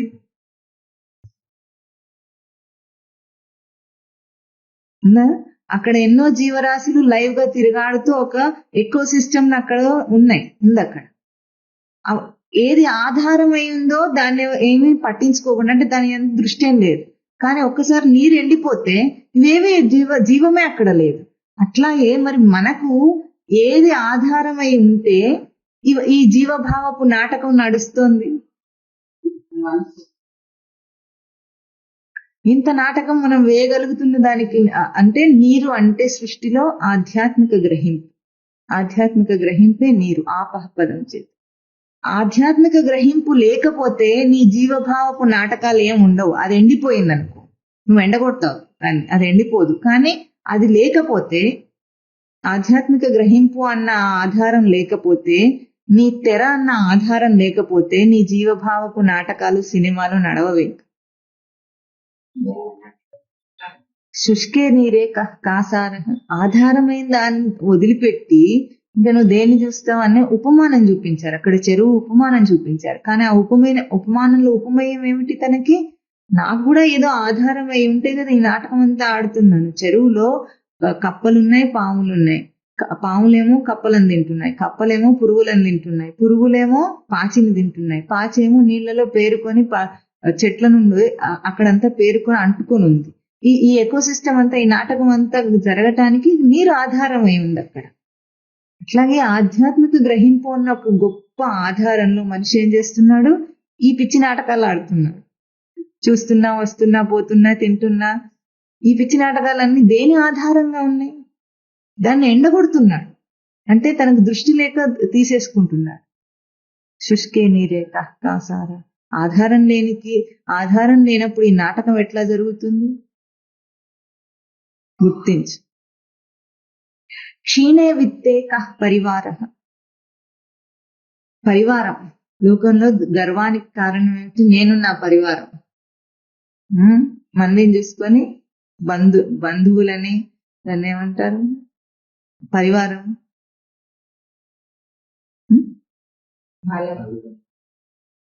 బలగం. ఇవి చూసుకొని వాడి గర్వం. ఇవన్నీ నిన్ను చూస్తున్నారా? వీళ్ళందరూ నీ ధనాన్ని చూస్తున్నారా? లోకంలో చాలా మందికి అనుభవంలోకి వస్తుంది. ధనం ఉన్నప్పుడు అందరూ నీ చుట్టూ తిరుగుతున్నారు. ధనం పోతే ఎందుకట్లా? అమ్మో, బెల్లం ఉన్నంతసేపే ఈగలన్నంత వేదాంతం తెలిసిన తర్వాత ఇప్పుడు మనకి ఇంకా ఆత్మ తెలియడానికి ఎంత టైం పడుతుంది? ఇంత వేదాంతం మనకు లోకంలో వేదాంతం చాలా బాగా తెలుసు. అయితే కానీ ధనం ఉన్నంతసేపే పరివారం అని తెలిసి మనము ఆ ధనం పోతే విలువ లేదని తెలిసినప్పుడు నాకు ధనం ఉండాలి, వాడు నాకు ఉండాలి అంటే నీ స్వరూపానికి ధనం అనే ఒక తొడుగును తొడిగి నువ్వు గొప్ప కావాలనుకుంటున్నావు. నువ్వు ఆ ధనం పోతే వాళ్ళు నిన్ను వదిలేస్తారు. అంటే నిన్ను పట్టుకున్నారా, ధనాన్ని పట్టుకున్నారా? ధనాన్ని పట్టుకుంటే మరి నీకు వాళ్ళు ఎందుకు? ధనం కోసం కావాలా, వాళ్ళ కోసం కావాలా? నీకు దాంట్లో గొప్ప ఏమిటి? నిన్ను చూసి వస్తే వాళ్ళు నీకు గొప్పతనం, నీ ధనాన్ని చూసి వస్తే ధనం గొప్పదవుతుంది కానీ నువ్వు గొప్పవాడి కాదు కదా. అప్పుడు మరి మన వెంపర్లాట ధనం మీద ఎందుకు? ధనం సంపాదించి నేను గొప్పవాడిని కావాలనుకోవటంలోనే మనకు తెలివి ఏముండాలి? ధనం గొప్పది కానీ నేను కాదు కదా. వాళ్ళు ధనాన్ని చూసి వస్తారు కానీ నన్ను చూసి కాదు కదా. వాళ్ళు ధనాన్ని చూసి వచ్చే అంత తెలివి లేని వాళ్ళు ఉంటే నాకెట్లా గొప్పతనం వాళ్ళందరినీ చూసుకొని? నీకు తెలివి లేదు, ధనమే గొప్ప అనుకున్నావు. వాళ్లకు తెలివి లేదు, నీ ధనమే గొప్ప అనుకుంటున్నా. ఈ తెలివి లేని ముఠా అంతా కలిసి ఏం చేస్తుంది? తెలివి లేని నాటకం ఆడుతుంది. మనము జీవితం అంతా వెచ్చించేది ఆ ధనం కోసమే. ఆ నవ్వు కాదు ఇది. ఆ ధనం కోసమే కదా చివరి దాకా ఉండేది. ముక్తి వచ్చింది, ముక్తి ఇస్తానన్నా సరే నాకు ధనం ఇస్తాను ముక్తి ఇస్తానంటే ఏది కావాలంటారు? ధనమే కావాలా?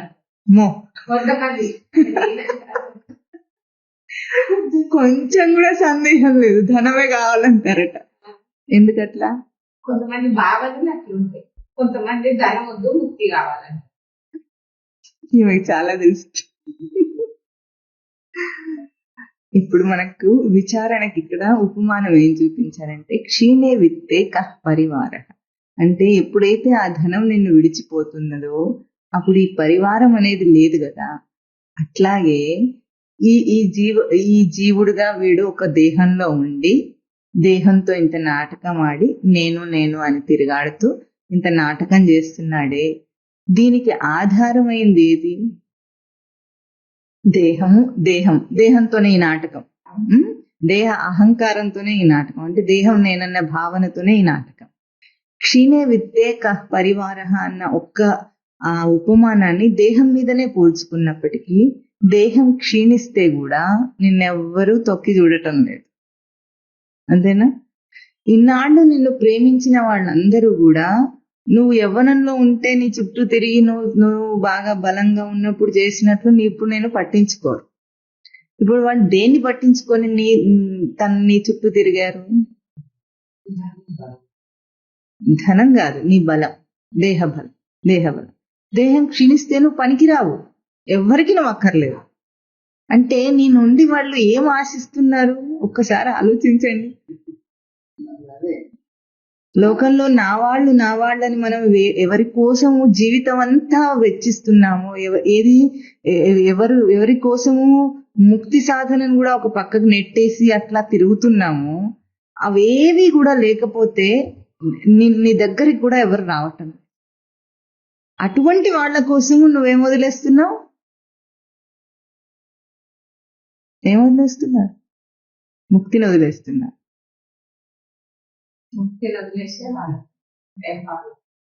వాళ్ళేమో నీ ధనం పోయినా నీ దగ్గరికి రారు, నీ బలం పోయినా నీ దగ్గరికి రారు, ఏది పోయినా రారు. అది తెలుసు కదా. మరి మనిషి ఏం చేయాలి? జ్ఞాతే తత్వే సంసార అంటున్నారు. అయ్యో సంసారం నన్ను కష్టపెడుతుంది, అయ్యో సంసారంలో నేను కష్టాలు పడుతున్నాను అని ఏదో వాపోయి ఏడుస్తూనే ఉన్నాడు. అవునా? రాగానే ఉన్నారు సంసారంలో నన్ను కష్టాలు ఎక్కడా లేవన్నారు. మరి అన్ని సంసారంలో ఉన్న కష్టాలు దేని వల్ల వస్తున్నాయి అంటే ఇక్కడ శంకర్లు ఏమంటున్నారు? జ్ఞాతే తత్వే. తత్వం తెలుసుకుంటే ఇంకా సంసారం ఎక్కడుంది? తత్వం అంటే ఏంటి? తత్వం అంటే నిజం. తత్వం అంటే నిజం తెలుసుకో. అమ్మ తెలుసుకోమనే చెప్పేది. మరి ఇప్పుడు నీకు కావాలా వద్దా? అందుకే ఈ రెండు కావాలని అడిగినంతసేపు ఇంకా అది రాదు. రెండు పడవల మీద కాళ్ళు పెడితే తీరం చేరతాడా, డుబ్బుకుమంటాడా? మరి నువ్వు రెండు కావాలన్నావు కదా. అది ఈ తప్పదనే మాట, కావాలన్న మాట వల్లనే ఈ సంసారం ఉంది. అందుకే ఇంతదాకా నువ్వు ఈ భావంలో ఉంటావు అంటే నాకు రెండు కావాలని సృష్టి చితకపడుస్తూ ఉంటుంది. నిన్ను టప్పిటప్పుని కొడుతూ ఉంటుంది సుత్తతో. పడాలి, తప్పదు. అంటే దాన్ని కూడా ఒప్పేసుకుంటే ఇంకా చేసేది ఏం లేదు. మొండివాడిని ఎవడేం చేస్తాడు? ఏం చేయడు. ఈ జీవభావపు మొండిని విడిచిపెట్టమంటుంది శాస్త్రం. ఎందుకు?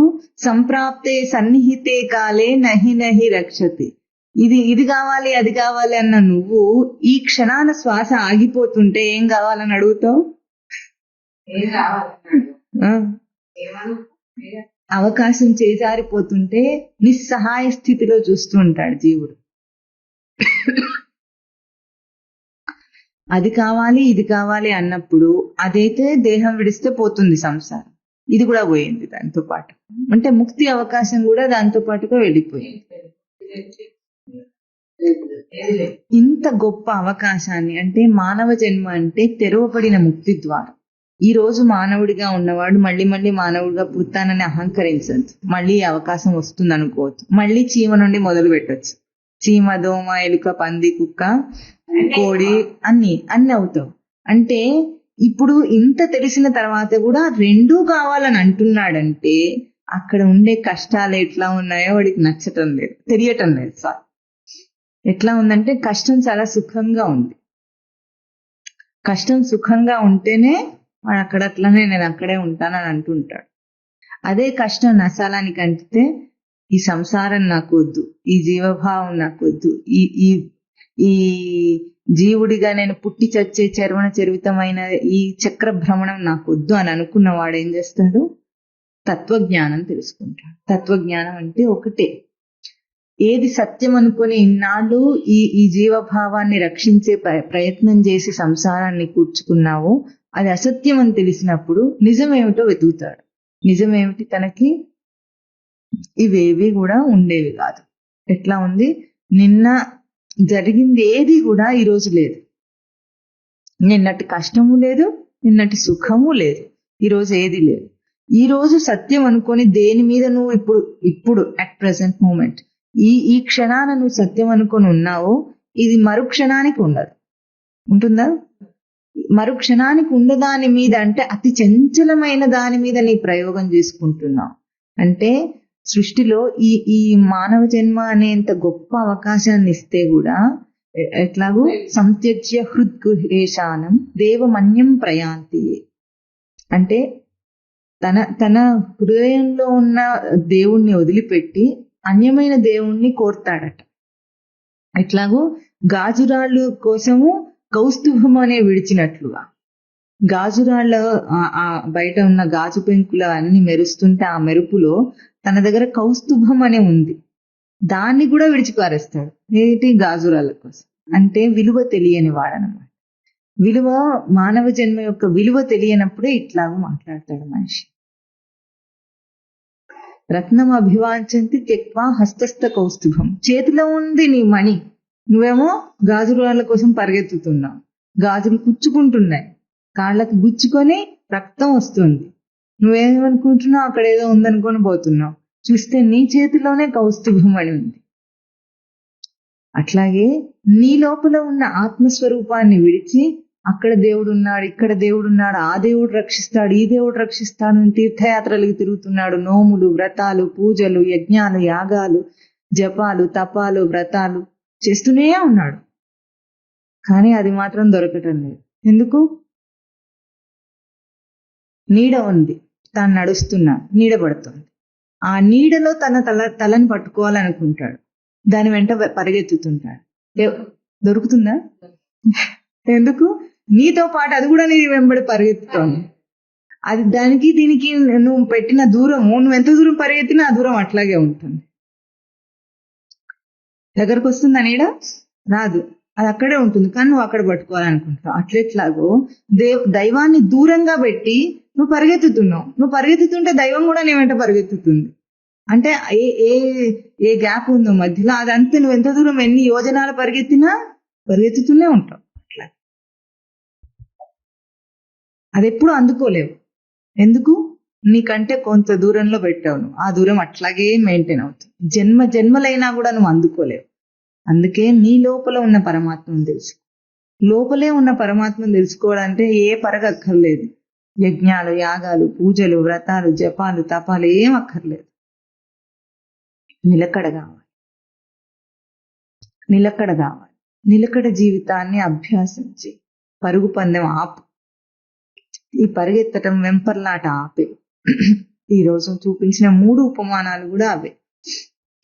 వయసుగతేక కామవికార. ఇంత కామవికారం అంటే ఒక్క స్త్రీ పురుష కామమే కాదు, కోరికలన్నీ అంతే. వయసులో ఉన్నప్పుడు మనిషికి విలువ తెలియక ఎంత దుష్ట ప్రయోగం చేస్తున్నారు. చాలా మంది ఏం చేస్తారు, భక్తి అంటే సాధన అంటే ఎప్పుడు చేయాలి, రిటైర్ అయిన తర్వాత, చిన్నప్పుడే చేయాలా? అట్లా అనుకోకుండా అందరూ ఏమనుకుంటారు, పిల్లల పెళ్ళిళ్ళన్నీ అయిపోయిన తర్వాత అప్పుడు నెమ్మదిగా భగవద్గీత తెరుద్దాం అనుకుంటారు. అప్పుడు ఏం చేస్తే భగవద్గీత చేతిలో పట్టుకోవడానికి కూడా భగవద్గీత చెయ్యి వణుకుతూ ఉంది, పట్టు కుదరటం లేదు. ఇప్పుడు పట్టుకుంటేనే నిద్ర వస్తుంది,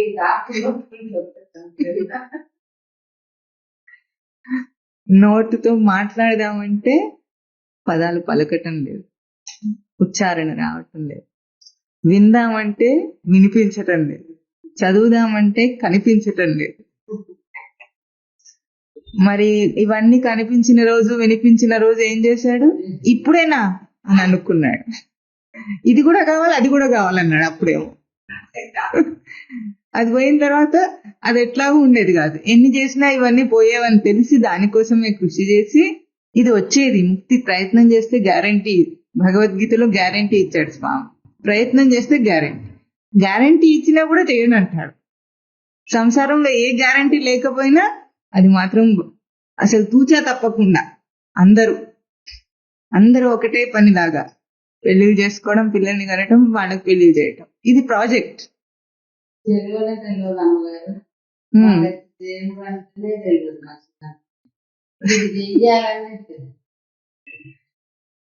ఇప్పుడు తెలిసింది, మీ పిల్లలకి చెప్తున్నారా? ఇప్పుడు మీరేమో ఎవరు చెప్పేవాళ్ళు లేక చెడిపోయామంటున్నారు. మీరు తెలుసుకుంటే గనుక మీ పిల్లలకు చెప్పాలి, చెప్పి మీ అనుభవాన్ని చెప్పాలి.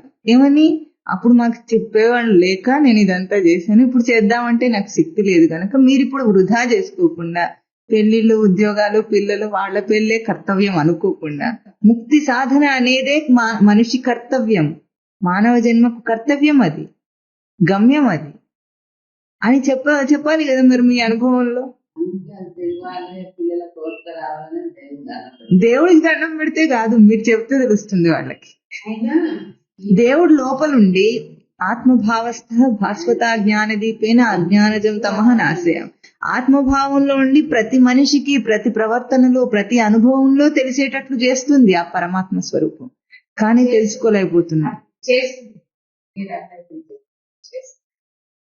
ఇప్పుడు ఏం చేయాలి, వయసిగతే కామ వికార, కేవలము దైహిక దాఢ్యత చేత ఆ యవ్వన గర్వంలో ఏమనుకున్నాడు, ఇవన్నిటినీ తీర్చేసుకుంటే తన వెంపర్లాట తగ్గుతుంది అని ప్రయత్నం చేశాడు. కానీ అది దాని మీద కాదు తన ప్రయోగము, తన కోసమే ఆయన ఎప్పుడు గుర్తిస్తాడో అవకాశాన్ని సద్వినియోగం చేసుకుంటాడు. తనకున్న కోరిక, తనకున్న బయట దాని మీద కోరిక నిజానికి దాని మీద కాదు, ఆత్మకామం, అది తన కోసమైన కోరిక. జీవుడు అనాదిగా ఇన్ని జన్మలనెత్తి ఇన్ని దేహాలలో తిరగాడుతున్న దానికి కారణం కూడా అదే, తనను తాను తెలుసుకోవటం కోసం. ఆ కోరిక ఎప్పుడు తనకు తెలిసిందో అప్పుడు దాన్ని ఆత్మకామం చేస్తాడు. ఏది ఆధారమై ఉంటే, ఏ నీరు ఆధారంగా దానిలో జీవమంతా తిరగాడుతుందో దానికి ఉపమయమైన తన ఆధ్యాత్మిక గ్రహింపు ఆధారంగా ఈ జీవభావపు నాటకాలన్నీ జరుగుతున్నాయి. కానీ ఆ నాటకానికి స్వతసిద్ధమైన ఒక గుర్తింపు లేదు, దానికి తేజస్సు లేదు. నువ్వు ఒక్కసారి గనక అక్కడి నుండి తప్పుకుంటే ఆ నాటకంకి తెరబడిపోతుందని చాలాసార్లు మననం చేస్తున్నా. గుర్తించు, నువ్వు అది కాదు. క్షీణే విత్తం అంటే కూడా తనకి ఏమిటంటే సచ్చిదానంద లక్షణములు విదధాతు చేత, సచ్చైతన్య ప్రకాశ నివాస విచారణ జ్ఞాన సమృద్ధి అనే సప్త లక్షణాలు కూడా విత్తం అన్న శబ్దానికి నిజార్థం. ఎప్పుడైతే క్షీణే విత్తే కః పరివారః, తాను సాధన చేత కూర్చుకుంటున్న అన్ని అంశములు కూడా తన సచ్చిదానంద లక్ష్యంలో అరువిచ్చి చేస్తున్నాడు. అంటే అర్థం చేసుకున్నాము, ఇప్పుడు మన చుట్టూ ఉన్న వస్తుజాలం అంతా ఉంది, ఇవన్నీ ఏమిటి, జడ స్వరూపాలు. వీటికి స్వతసిద్ధమైన చైతన్యం లేదు. లేకపోతే మనం ఏం చేస్తున్నాం, వాటితో ఏదైనా పని చేయాలంటే మన ఉనికిని, అంటే మన సచ్చిదానంద స్వరూపాన్ని దానికి అప్పిచ్చి దాన్ని చేతనమైన దానిలాగా చేసుకుని దాంతో మనం నాటకం ఆడతాం. సృష్టిలో ఏ ఒక్క పదార్థానికి గాని మనకున్న విషయ జీవితంలోని విషయములకు గాని స్వతసిద్ధమైన చైతన్యం లేదు. ఎక్కడెక్కడ మనం తిరగాడి ఇదంతా సత్యం అనుకుంటున్నామో అక్కడెక్కడ మన సచ్చిదానంద స్వరూపాన్ని అరువిస్తున్నాం.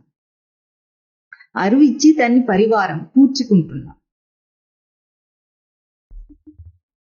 ఇప్పుడు ఎప్పుడైతే ఆ సచ్చిదానంద లక్షణములను దాని మీద ఇవ్వకుండా నువ్వు ఉపసంహారం చేసుకుంటావో ఆ నాటకం ఆగిపోతుంది. కనీసం ఇంత మాత్రపు గుర్తింపు ఉండాలి మనకి. ఇక్కడ ఏదైనా జరుగుతోంది అంటే ఆ నాటకానికి ఆధారమైంది ఏమిటి? ఆ సచ్చిదానంద లక్షణములను అరువి ఇస్తున్నాం. అంటే మామూలు భాషలో అర్థం చేసుకోవాలంటే, మీరు ఎవరైనా నలుగురు మాట్లాడుకుంటున్నారో పోట్లాడుకుంటున్నారో అనుకున్నా, ఆ మాట్లాడటంలోనో పోట్లాడటంలోనో మీరు అక్కడ ఉన్నారు. అక్కడ ఉండి మీరు అక్కడ ఇన్వాల్వ్ అయితే అప్పుడు మీకు ఆ సంఘటన అంతా జరుగుతుంది. మీరు అక్కడ నుండి వెళ్ళిపోతే వాళ్ళు మాట్లాట ఉందో లేదో మీకు అనవసరం లేదు. అంటే మీకు అది ఒక విషయంగా రావాలంటే మనం వెళ్ళి దూరాలి. అందులో దూరి అక్కడ నేను ఉన్నానని అనిపించుకొని దానికి జీవాన్ని ఇస్తే గానీ అది జరగదు. అంటే మనం ఎక్కడెక్కడ తిరిగి కష్టపడుతున్నామో సుఖపడుతున్నామో ఏం చేస్తున్నామో అక్కడక్కడ మన సచ్చిదానంద లక్షణములను అరువిచ్చి అక్కడ మనం ఉన్నాం, దాన్ని ప్రయోగం చేస్తున్నాం. దాన్ని గనక నువ్వు ఉపసంహారం చేసుకుంటే ఇంకా అదేది లేదు. ఇప్పుడు తన విషయ జీవితం తనను కష్టపెట్టేదైనా సుఖపెట్టేదైనా అబద్ధం ఎట్లా అయ్యింది? తన సచ్చిదానంద లక్షణములను వెనక్కి తీసుకుంటే సృష్టి లేదు, జగత్తు లేదు, లోకం లేదు, ఏది లేదు. ప్రయోగిస్తుంది సచ్చిదానంద లక్షణములను. ఇది సత్యం. తత్వం అంటే ఒకటి ఏమిటంటే, ఏది ఎల్లకాలము మార్పులు లేకుండా నిరంతరంగా తనకు తెలియబడుతుందో దానికి ఉండుట ఉండకుండుట అన్న అవాంతరం లేదు. ఒకప్పుడు ఇంకొకప్పుడు లేకుండుట అన్న అవాంతరం లేదు. అది సత్యం. ఆ సత్యం ఎక్కడుందో ఏది ఆధారమైందే సత్యం. అదేది తన లోపల ఉన్నదే సత్యమా, బయట ఉన్నది సత్యమా? బయట ఉండే విషయాలన్నీ మారిపోతున్నాయి. ఆ విషయాలు మారిపోతుంటే తను మారటం లేదు. జాగృత స్వప్న సుషుప్తి అవస్థలు మారిపోతున్నాయి. శైశవ కౌమార యవ్వన బాల్య కౌమార యవ్వన దశలు మారిపోతున్నాయి. కానీ తను మారటం లేదు. తన స్మృతి మార్పు లేదు. అది సత్యం. ఆ సత్యమైన దాన్ని తెలుసుకుంటే జ్ఞాతే తత్వే సంసార. ఇక ఈ జీవభావపు ఆరోపణని దాన్ని దృఢం చేసుకునే ఆ దుష్ట ప్రయోగము, దుష్టపు ఆ మొండితనం జీవుడికి పోతుంది. సంసారం అంటే ఎవరో ఇచ్చింది కాదు, భార్య పిల్లలు కాదు, పుట్టుక చావులు కాదు. తన మీద తాను ఆరోపణ చేసుకున్న దాన్ని నిజం చేయాలనే మొండి పట్టుదల. అది అబద్ధం అంటుంది శాస్త్రం. దీన్నే భజ గోవిందం అని చూపించింది. అంటే గోవిందుణ్ణి భజించటం. గోవిందుణ్ణి భజించటం అంటే ఎక్కడో దూరాన ఉన్న దేవుడు కాదు. గోవిందుడంటే ప్రజ్ఞానం బ్రహ్మ, తత్వమసి, అహం బ్రహ్మాస్మి, అయమాత్మా బ్రహ్మ అనే 4 మహావాక్యములు తన స్వరూప లక్షణాన్ని చూపిస్తున్నాయి. తనను తాను నిలకడగా నిలపటమే గోవిందుణ్ణి భజించటం. ప్రతి ప్రవర్తనలో, ప్రతి చేష్టలో, ప్రతి అంశంలో కూడా తనను తాను నిలుపుకుంటే తానే కనిపిస్తాడు గాని బయటిది ఏదీ కనిపించదు. బయటిది కనిపించదు, వినిపించదు, బాధించదు. ఆ అభ్యాసం చేయమంటున్నారు భజ గోవింద స్తోత్రం. ఎందుకంటే కేవలం ఇంత మాత్రం తత్వం అంటే ఏమిటంటే సత్యం అని మననం చేశాను. సత్యము మనకి ఇప్పుడు ఎందుకు తెలియటం లేదంటే అది సత్యం అన్న భ్రాంతిలో ఉన్నాం. దానికి ఒకటే నిదర్శనం ఏమిటి? తాను కల్పించుకున్న ఏదైనా సరే సంసారంలో అది స్థిరంగా ఉంటుందా? ఒక్కొక్క దాంట్లో ప్రయోగం చేసి చూడు. అది సత్యం అనుకొని దాంట్లోకి వెళుతున్నాం. అది ఉంటుందా స్థిరంగా? అది కదిలిపోతుంది. కాల ప్రవాహంలో కదిలిపోతున్నట్లుగా పోతుంది. ఇప్పుడున్నది రేపు లేదు, రూపమే లేదు దానికి. అటువంటి అసత్యమైన దాన్ని ఇప్పుడు నువ్వేం చేయాలి? ఆ అసత్యమైంది ఎందుకు అసత్యం, దేంతో పోల్చి అది అసత్యం అని తెలుసుకుంటున్నావో అది సత్యం. నాతో పోల్చి అది కదిలిపోతుంది, నేను మారటం లేదు. దేహం మారిపోతుంది, నేను మారటం లేదు. పుట్టుక చావుల్లో ఇన్ని జన్మల్లో ఇన్ని యోనుల్లో తాను కుక్కై పందై పిల్లై ఇన్ని మార్పులు వచ్చినాయి, కానీ నేను అన్నది మారలేదు. అదే జీవుడు అన్నిట్లో తిరగాడాడు. మార్పులు లేనిదేమిటి? అది సత్యం. ఎప్పుడు సత్యాన్ని తెలుసుకున్నాడో ఇక సంసారాన్ని దృఢం చేసుకోవాలన్న వాడి భ్రాంతి పోతుంది. అది కావాలి, ఇది కావాలి, రెండు కావాలని అన్నాడప్పుడు. సత్యం తెలియనంతసేపే రెండుగా. సత్యం తెలిస్తే నేనేగా. ఏది ఉన్నదొక్కటి బ్రహ్మస్వరూపం. జీవభావపు ఆరోపణ అసత్యం. ఈ అసత్యపు భారాన్ని నేను మోయలేను. జీవితంలో మనకున్న భారం, కష్టం అంతా ఒకటే. తాను కాని దాన్ని తననుకుంటున్నాడు, అందుకే కష్టం. తాను కాని దాన్ని తనుగా నిరూపించుకోవాలని ప్రయత్నం చేస్తున్నాడు, అందుకే కష్టం. జ్ఞాతే తత్వే కస్ సంసార, లేదిక సంసారం. తెలియుట ఎందు, జ్ఞానం తెలియుట ఎందే అంతా కూడా సమసిపోతుంది. దీన్నే భజ గోవిందం అంటున్నారు. గోవిందుణ్ణి భజించటం అంటే ఇది చేయటం, అంటే దర్శనం చేయటం. నిజాన్ని దర్శనించి నీ అంశాన్ని నిలుపుకో. ఎక్కడికి వెళ్ళినా సరే తన అంశాన్ని విడిచేస్తాడు, అన్నిటిని పట్టుకునే ప్రయత్నం చేస్తాడు. తాననేవాడు ఒకడు ఉన్నాడనే వాడికి తెలియదు. దీనికి వయస్సుతో పని లేదు, వయస్సుతో దీనికి పని లేదు. ఎప్పుడు అనుకుంటే ఆ క్షణాననే తాను మలుపు తిప్పుకోవాలి తన జీవితాన్ని. సత్యం తెలిసిన వెంటనే అసత్యాన్ని విడిచిపెట్టేయాలి. నేను అది కాదు అని ఎప్పుడైతే అర్థమైందో, నేనేదో అది తెలుసుకునే ప్రయత్నం. ఇన్నాళ్ళు దాన్ని పోషిస్తున్నందుకు కారణం ఏమిటి? లోకమంతా ఇప్పటికీ దాన్ని పోషిస్తున్న కారణం నేను అదే అనుకుంటున్నాను. అది కాదు అని తను నిశ్చయం చేసుకుంటే ఇంక దాన్ని పోషించు. ఆ జీవభావపు ఆ పోకడని పోషించడు. నేను అది కాదనుకున్నవాడే సాధన చేసి తనేమిటో తెలుసుకునే ప్రయత్నం చేస్తాడు. ఇప్పుడు అది నేను కాదు, మరి నేనేది? అది కాకపోతే ఏది నేనో తెలుసుకోవాలి కదా. ఆ తెలుసుకునే ప్రయత్నమే భజ గోవిందం. భజ గోవిందం, భజ గోవిందం, గోవిందం భజ మూఢమతే, సంప్రాప్తే సన్నిహితే కాలే, నహి నహి రక్షతి దుఃఖీకరణి, వయసి గతే కః కామ వికారః, శుష్కే నీరే కః కాసారః, క్షీణే విత్తే కః పరివారః, జ్ఞాతే తత్వే కస్ సంసారః. ఓం తత్ సత్.